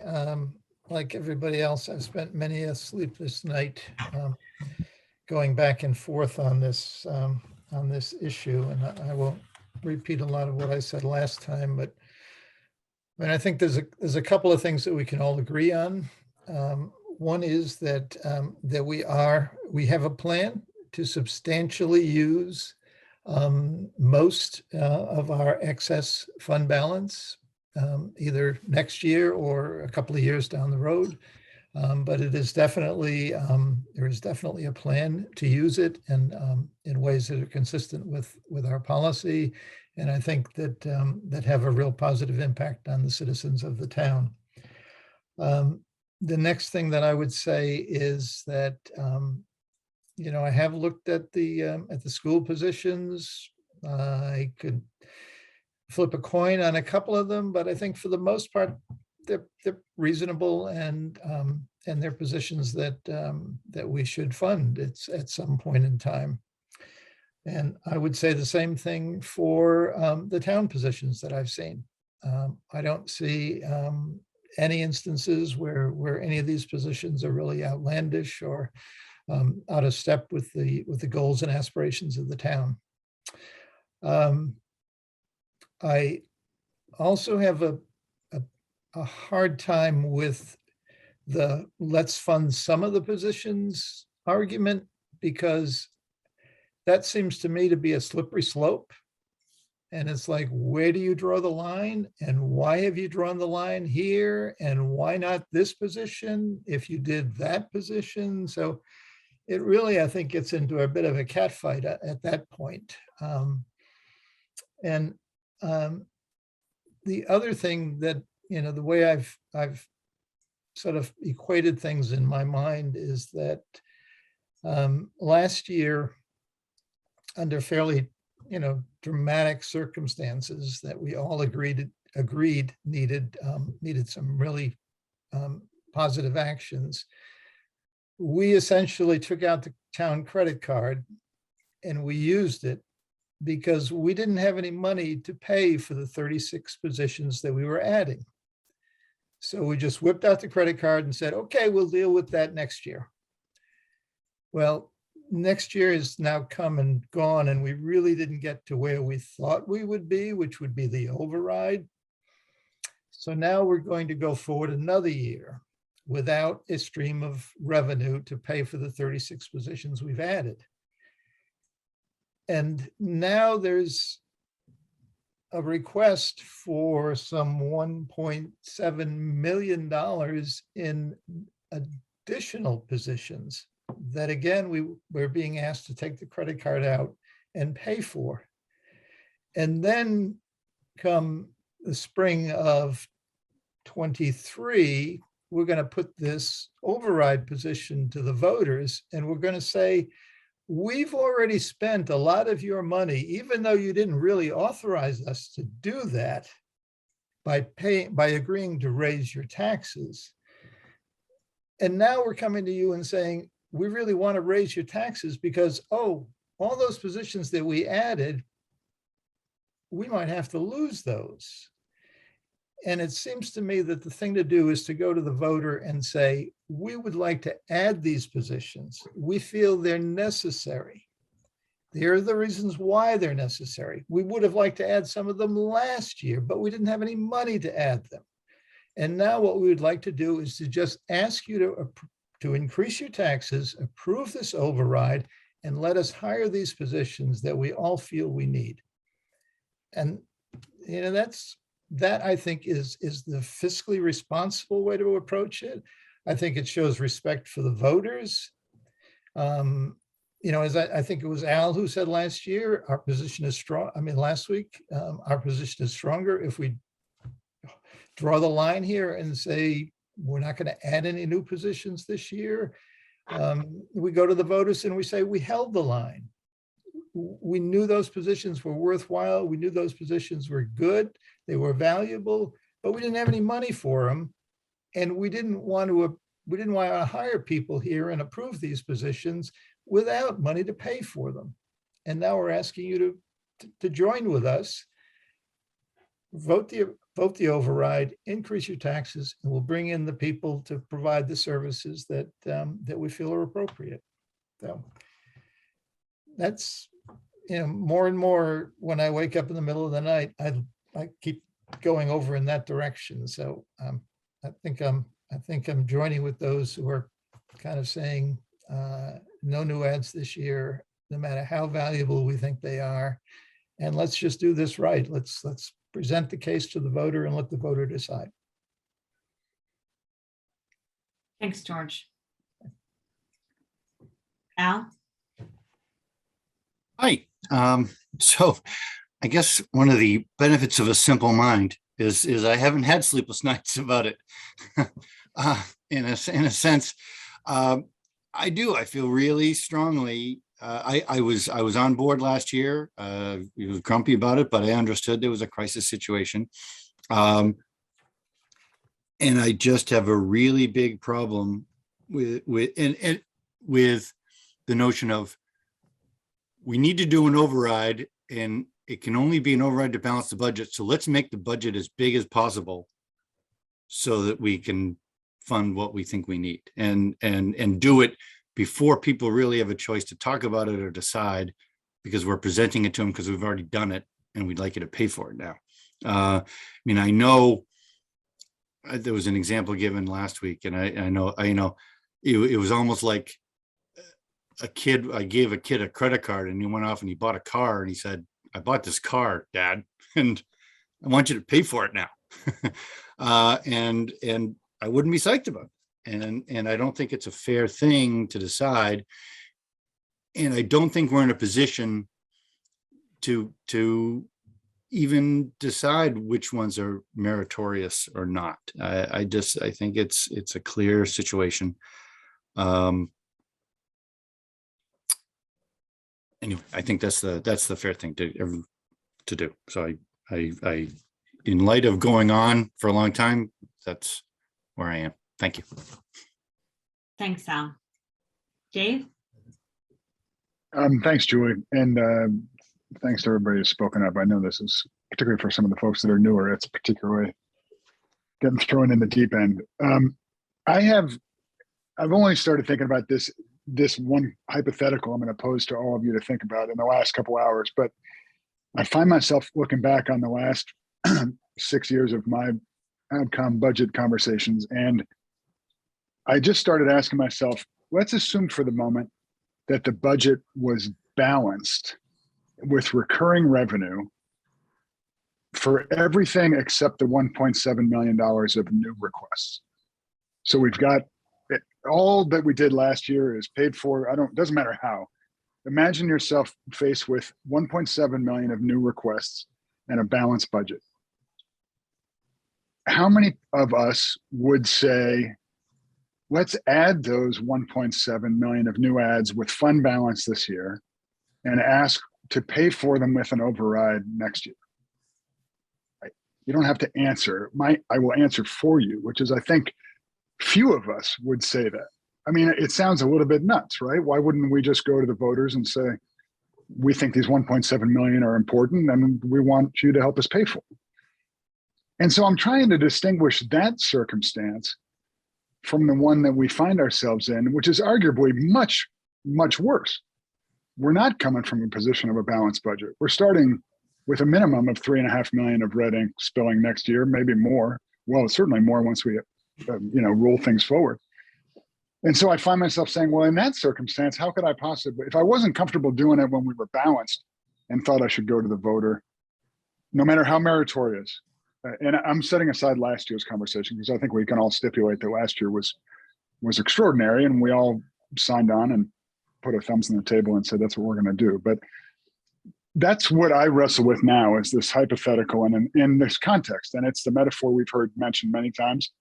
And one that sticks with me about, stop digging when we're in the hole and put the shovel down. And that is it doesn't say you want to stay in the hole. It doesn't say that digging isn't a good idea and maybe you'll get somewhere, but it just says the circumstances are such that I agree with, both where Al and George were coming down, is that the voter hasn't yet had a chance to weigh in on any of this. We haven't asked anything of the voter to achieve what we've achieved. And that's thanks to the federal government. It's thanks to fund balance. I mean, we don't need to relitigate all that, but I do think the voter deserves a crack as soon as possible. We know that this year is not as soon as possible for the reasons we've already discussed. But I just feel uncomfortable about asking the voter for yet more. Thanks. Thanks, Dave. Tina? Thanks, Julie. Dave, I thought that the updated spreadsheet was really helpful calling out the additional one-time federal money. I thought that was really instructive. And this is, I'm starting with such a basic question, but the 5.5 million in the spreadsheet, the projected deficit, and it's just a projection, that is balancing the budget with the 1.9, but it doesn't include the additional positions. That's just balancing the budget to start with. Is that right? No, the 5.5, just to roll it up for you, the deficit today with the new positions and without the stabilization is the 3.7. Okay. And then if we take out the 1.8 of federal funds in that, we get to the 5.5. So the 5.5 is today's deficit. If we stripped out, if we do the new ads and stripped out the federal dollars. If we do the new ads. If we do the new ads, right. So that was Julie's point. If you roll out the new ads of the 5.5, you get down to like a 3.8 range, which is kind of the no ad, no outside, no one-time money deficit. Okay. So thank you.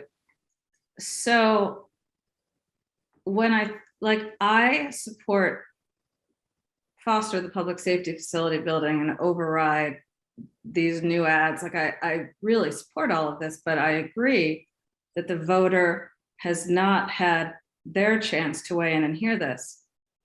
And when I was just looking at it as a $5.5 million override for next year, as a base starting point, without including, as Julie said earlier, the step increases and the COLAs, any collective bargaining agreements we do, the new leadership at the schools having new requests, it's for every $1 million of an override, it's a 1.1% tax increase. We've seen that a couple times.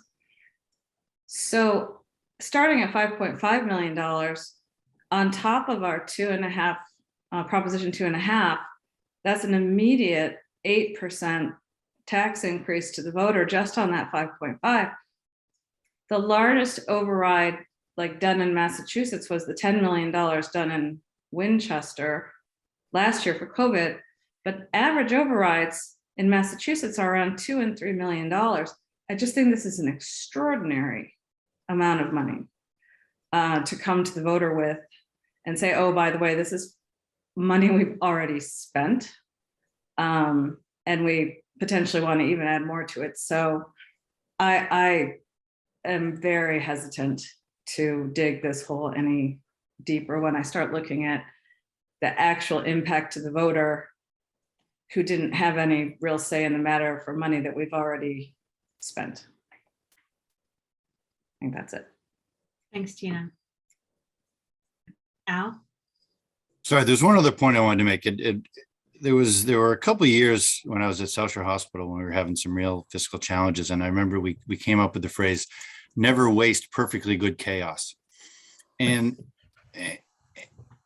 I guess I would say that this challenge of a true structural deficit that everyone agrees is there kind of creates an opportunity to do a real master planning effort. And added value and added service doesn't necessarily have to mean added FTEs or added dollars. I mean, I have been a part of major managerial restructuring at large entities that starts with, what would you do if you had $100 million and what would you do if you had $0?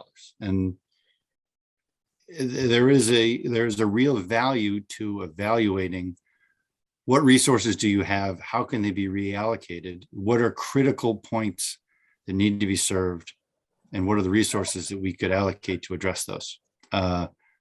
and I'm sorry, the town manager's office isn't here with us, but because I recognize that as a difficult challenge. It's not easy, but it's a real thing in many cases. And the notion of not going to the reflexive, well, let's hire more people to do this new task that we feel we need. Maybe this provides an opportunity to not necessarily do that. Thank you. Thanks, Al. Bob? Yeah, if anybody else wants to talk, I don't want to jump in for the second time, but I've had a few more thoughts while I've been listening. We've heard and said ourselves that an override, of course, is a permanent tax increase. And the use of fund balance to close an operating budget is also effectively a permanent tax increase because it increases the tax base. So our total levy last year, I think, went up 4%, and the real estate levy went up 4.3%. So far more than 2.5. I understand that there are all the other things that get fed into that. But effectively, by using one-time funds last year, because the total number of the budget went up, that then became the base for the next year. And if we do it again, it seems to me that we are depriving the voters of something that they should have the opportunity to weigh in on. And I'm happy to having my thinking corrected on that, but it does seem to me that that's what we're doing by using this one-time money to increase an operating budget, that it has a permanent effect into the future. So the more I think about it, I think more and more inclined to the point of view that we shouldn't be adding all of these additional requests.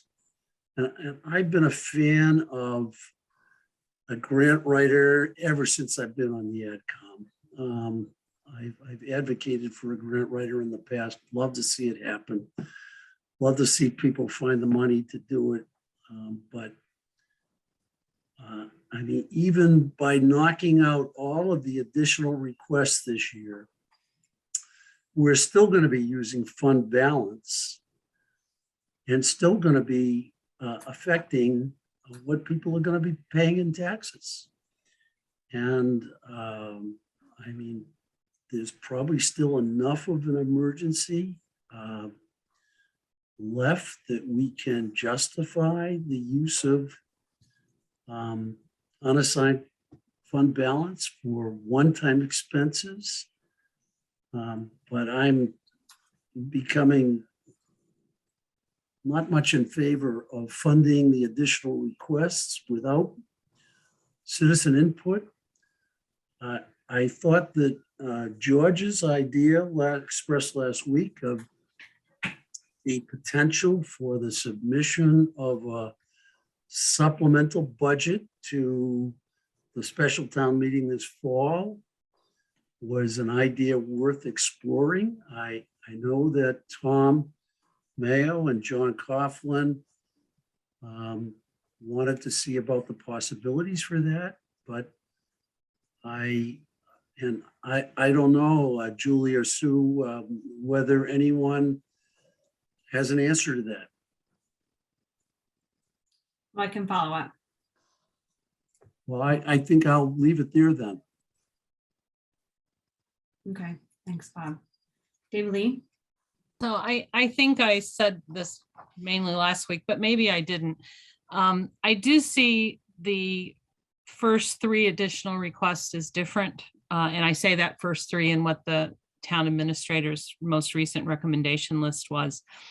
The first, that $1,800 or whatever it was for voting pads, it seems to me nothing's more critical.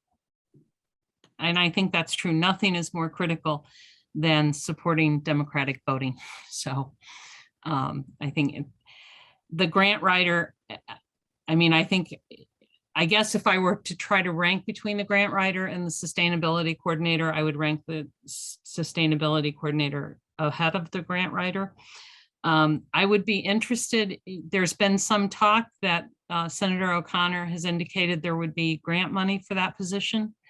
So it would be nice if we could get some more information about that, if they have any other information, because if we're not, we're already not, if we approve that position, we're already not paying some of the salary since it would be shared with Cohasset, as I recall. But I think that's another area where there's so much potential for generating more revenue. And so I think in those cases, the police and fire, I see as something, the reality is it's going to take 2 or 3 years to hire any of those positions, it seems. So if those were deferred a year, I don't think that's such a bad thing in that context. But I also just want to make one other comment. Part of what all this says is how desperately we need revenue.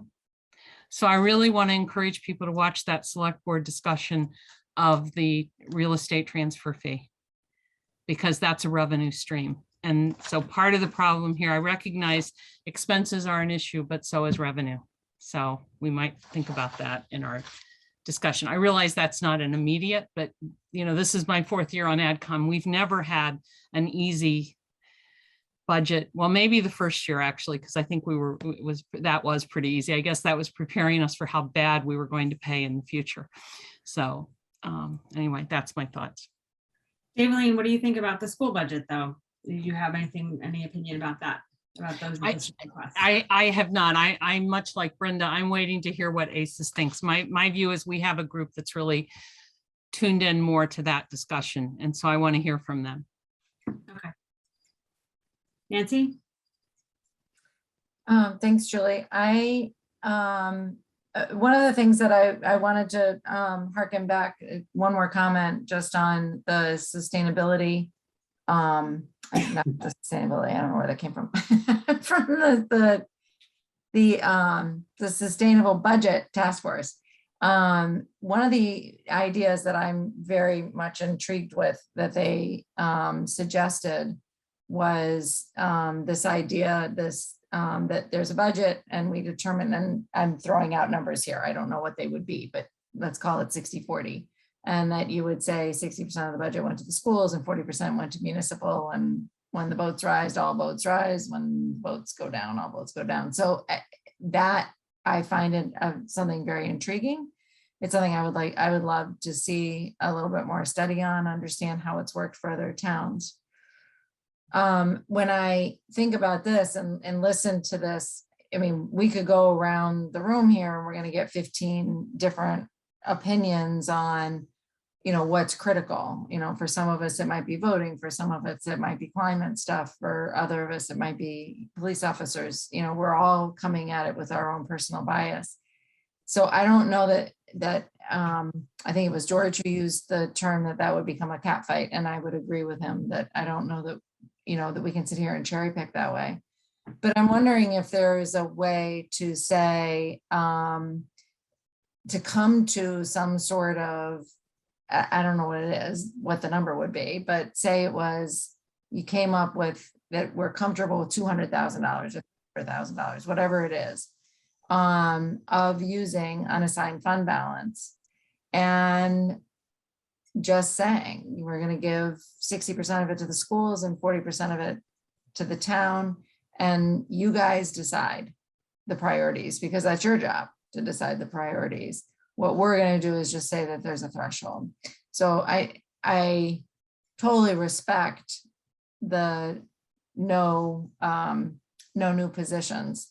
And there's half of me that's right there with you.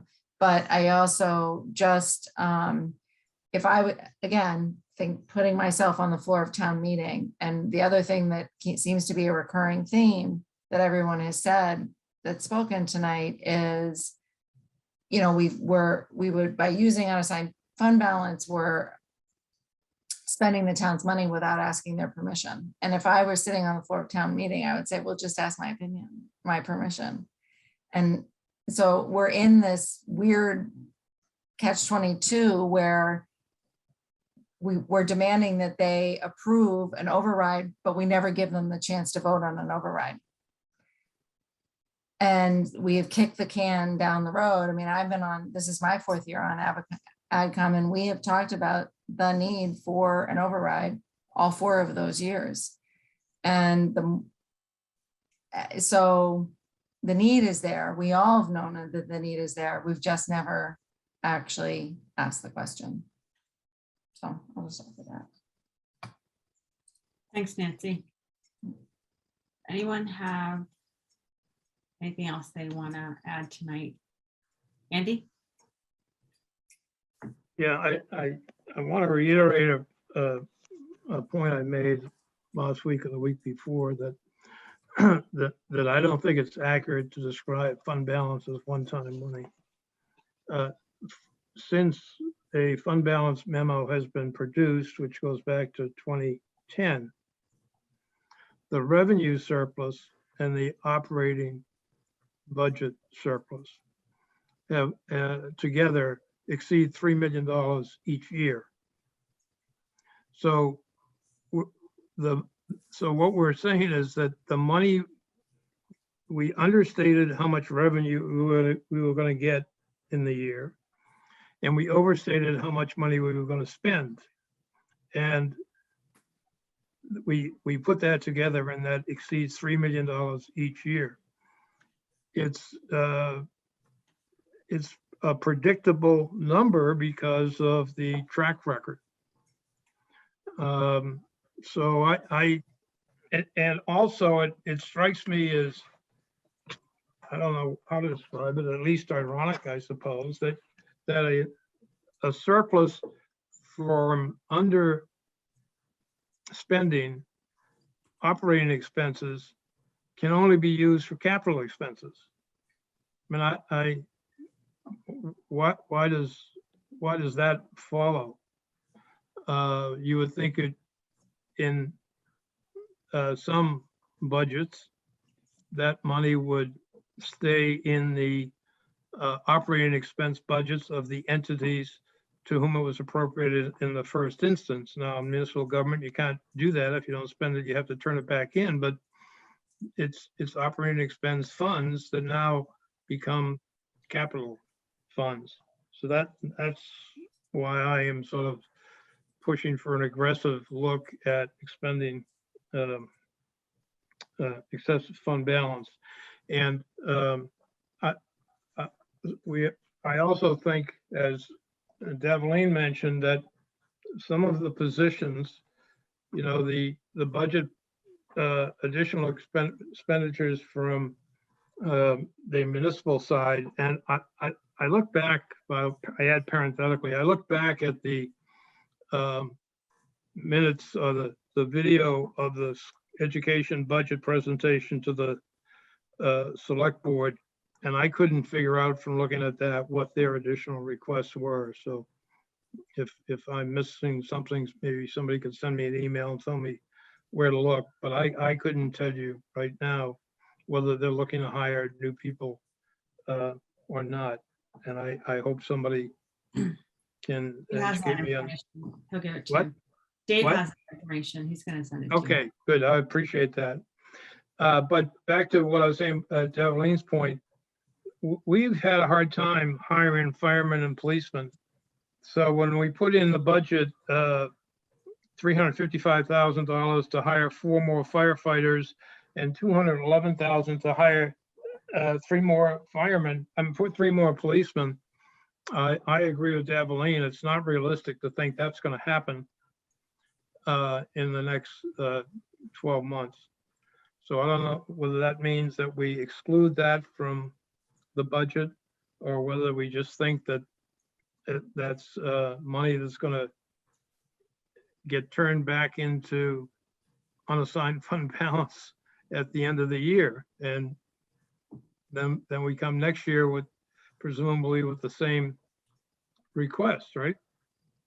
I mean, if there's $566,000 appropriated for additional firefighter and police positions, which are not fulfilled, or not filled, I should say, that money goes into fund balance. And so next year we have to come up with the same amount. If the chiefs of those departments are still interested in hiring those people, that doesn't make a lot of sense to me. So that's my 2 cents worth. Thanks, Andy. Al? Mary knows more about all of this than any of us. I mentioned you have I saw you just popped on. Do you have a comment? Or is actually, I would say to the chair, is it worth recognizing a member of the public?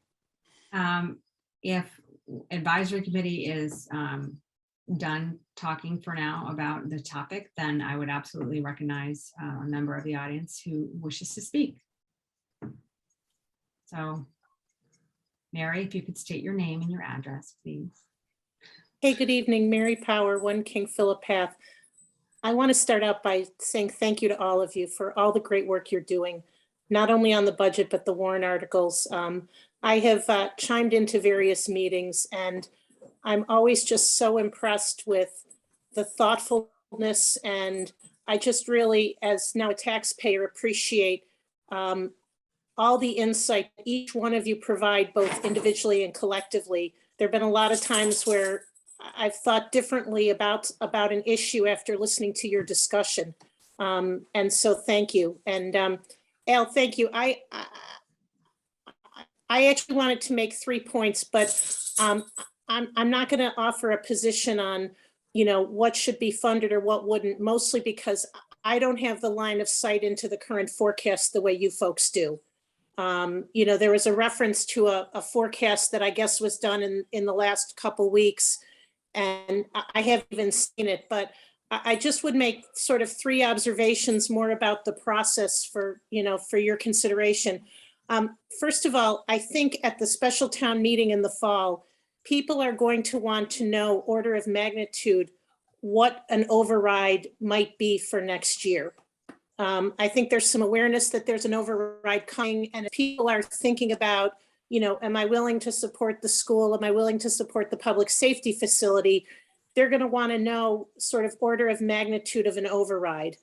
And even if at that point, the only thing that town knows is, what a level services override might look like, I think it's going to be important to come up with those numbers.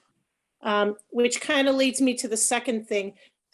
George mentioned that, the town didn't get as far as it wanted to this year in terms of sizing and socializing an override for very good reasons. Knowing that there's a special town meeting in the fall, I guess the question that I would pose to all of us is, how do we make sure that we have the time next year? And that we don't find ourselves in the situation we're in right now, a year from now, when the numbers are a whole lot bigger. I would suggest that very quickly after the dust settles after town meeting, that the advisory committee really drive the creation of an override timeline. And that includes sizing the override, socializing, because, I can remember as early as December or January, people were saying, well, there isn't enough time to socialize an override. And it is going to be a heavy lift to support the special town meeting this fall. So that's going to be pressure that people have to work around. I guess the one thing I just close with is, in terms of the very difficult decisions that you have to make regarding what to do this year. I think it was Bob that mentioned that, or maybe it was Al, that, as part of the override process, the town has to produce a balanced budget. So next year, the advisory committee will say to the town, this is the budget with the revenue we have. And that's going to be a budget that will contract services, because there won't be enough ongoing revenue to pay all the bills. And the only thing I would offer as you folks are working through these very difficult decisions is, right now you're talking about positions. We add a grant writer, do we add, the arts director? Do we add, pick a position? That's very hard. But I ask you to think about a year from now, because a year from now, those aren't going to be positions, they're going to be people. And I think that's going to be very difficult for administration, for a new school superintendent to be in an unenviable position of having to say, this is what we'll have to cut. And in a people-oriented business, most of it will be people. And, I would ask you to think about that as you're weighing all the other very important considerations that you've already talked about this evening relative to, sort of what to do this past year. So, Al, I hope that's helpful. I appreciate your taking a comment from somebody very late on a Thursday night. And once again, thank you for all the great work that you do for, for our town. We really do appreciate it. Thanks, Mary. Appreciate your input. And Mary is one of those select board members who served for years on the select board, but also served the full advisory committee term as well. 6 years in advisory committee and was a chair. So it's nice to talk to someone who understands all of that. So thank you. So AdCom members, how are you guys feeling? You guys ready to wrap up the discussion tonight? Yes. Okay. Well, next on our agenda, just for warrant article process update, I would just say, just keep updating your articles and send them to your editors as soon as possible. We're in crunch mode time. We need to get all this stuff edited and sent on to town hall. And George is continuing to update the WAS document. So thank you.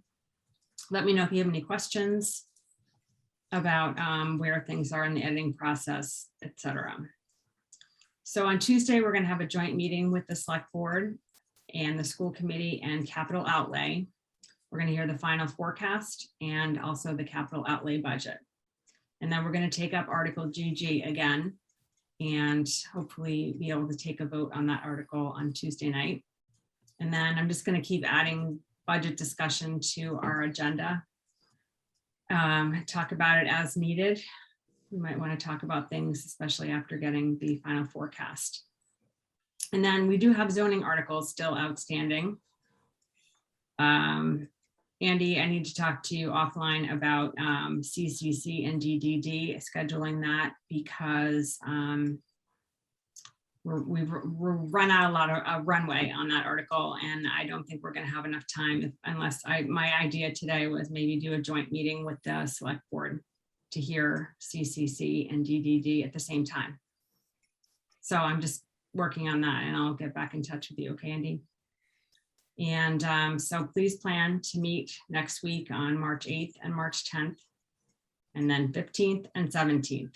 Somewhere in there, we are going to vote the budget and finish the last couple of articles, the personnel board, the salaries of town officers, and then of course, finishing up the planning board. So the finish line is in sight.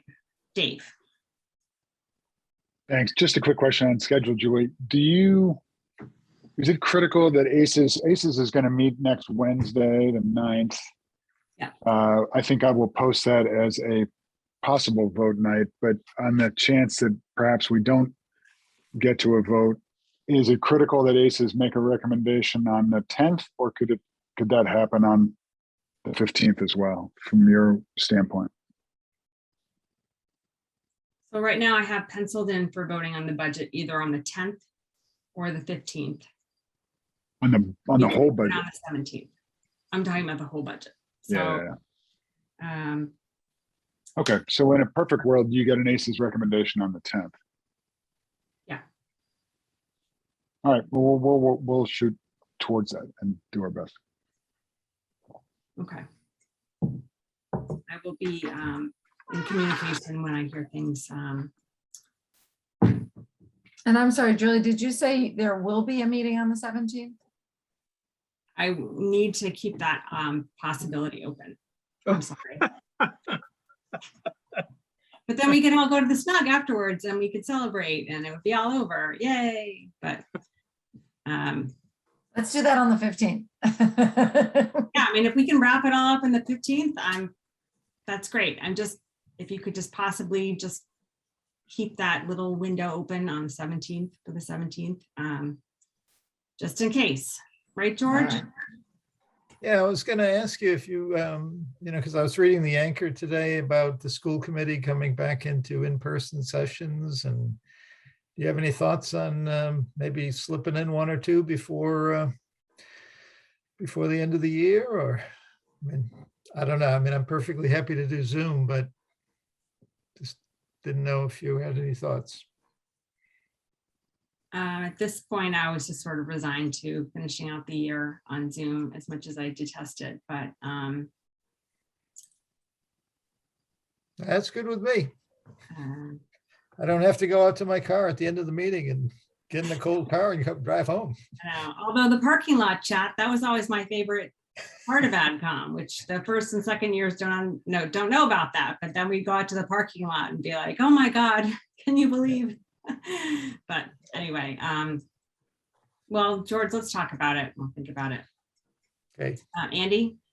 Yeah, are we gonna have the town administrator at our meetings to discuss these budget priorities with him again? Or or the school superintendent to discuss their additional requests to get some sense of. For the town side, Tom Mayo is gonna, and Michelle Montague are gonna come to our meeting on Tuesday night.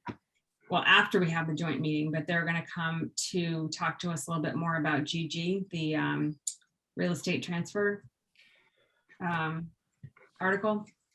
Could they also talk about the budget Yes. priorities? Yeah.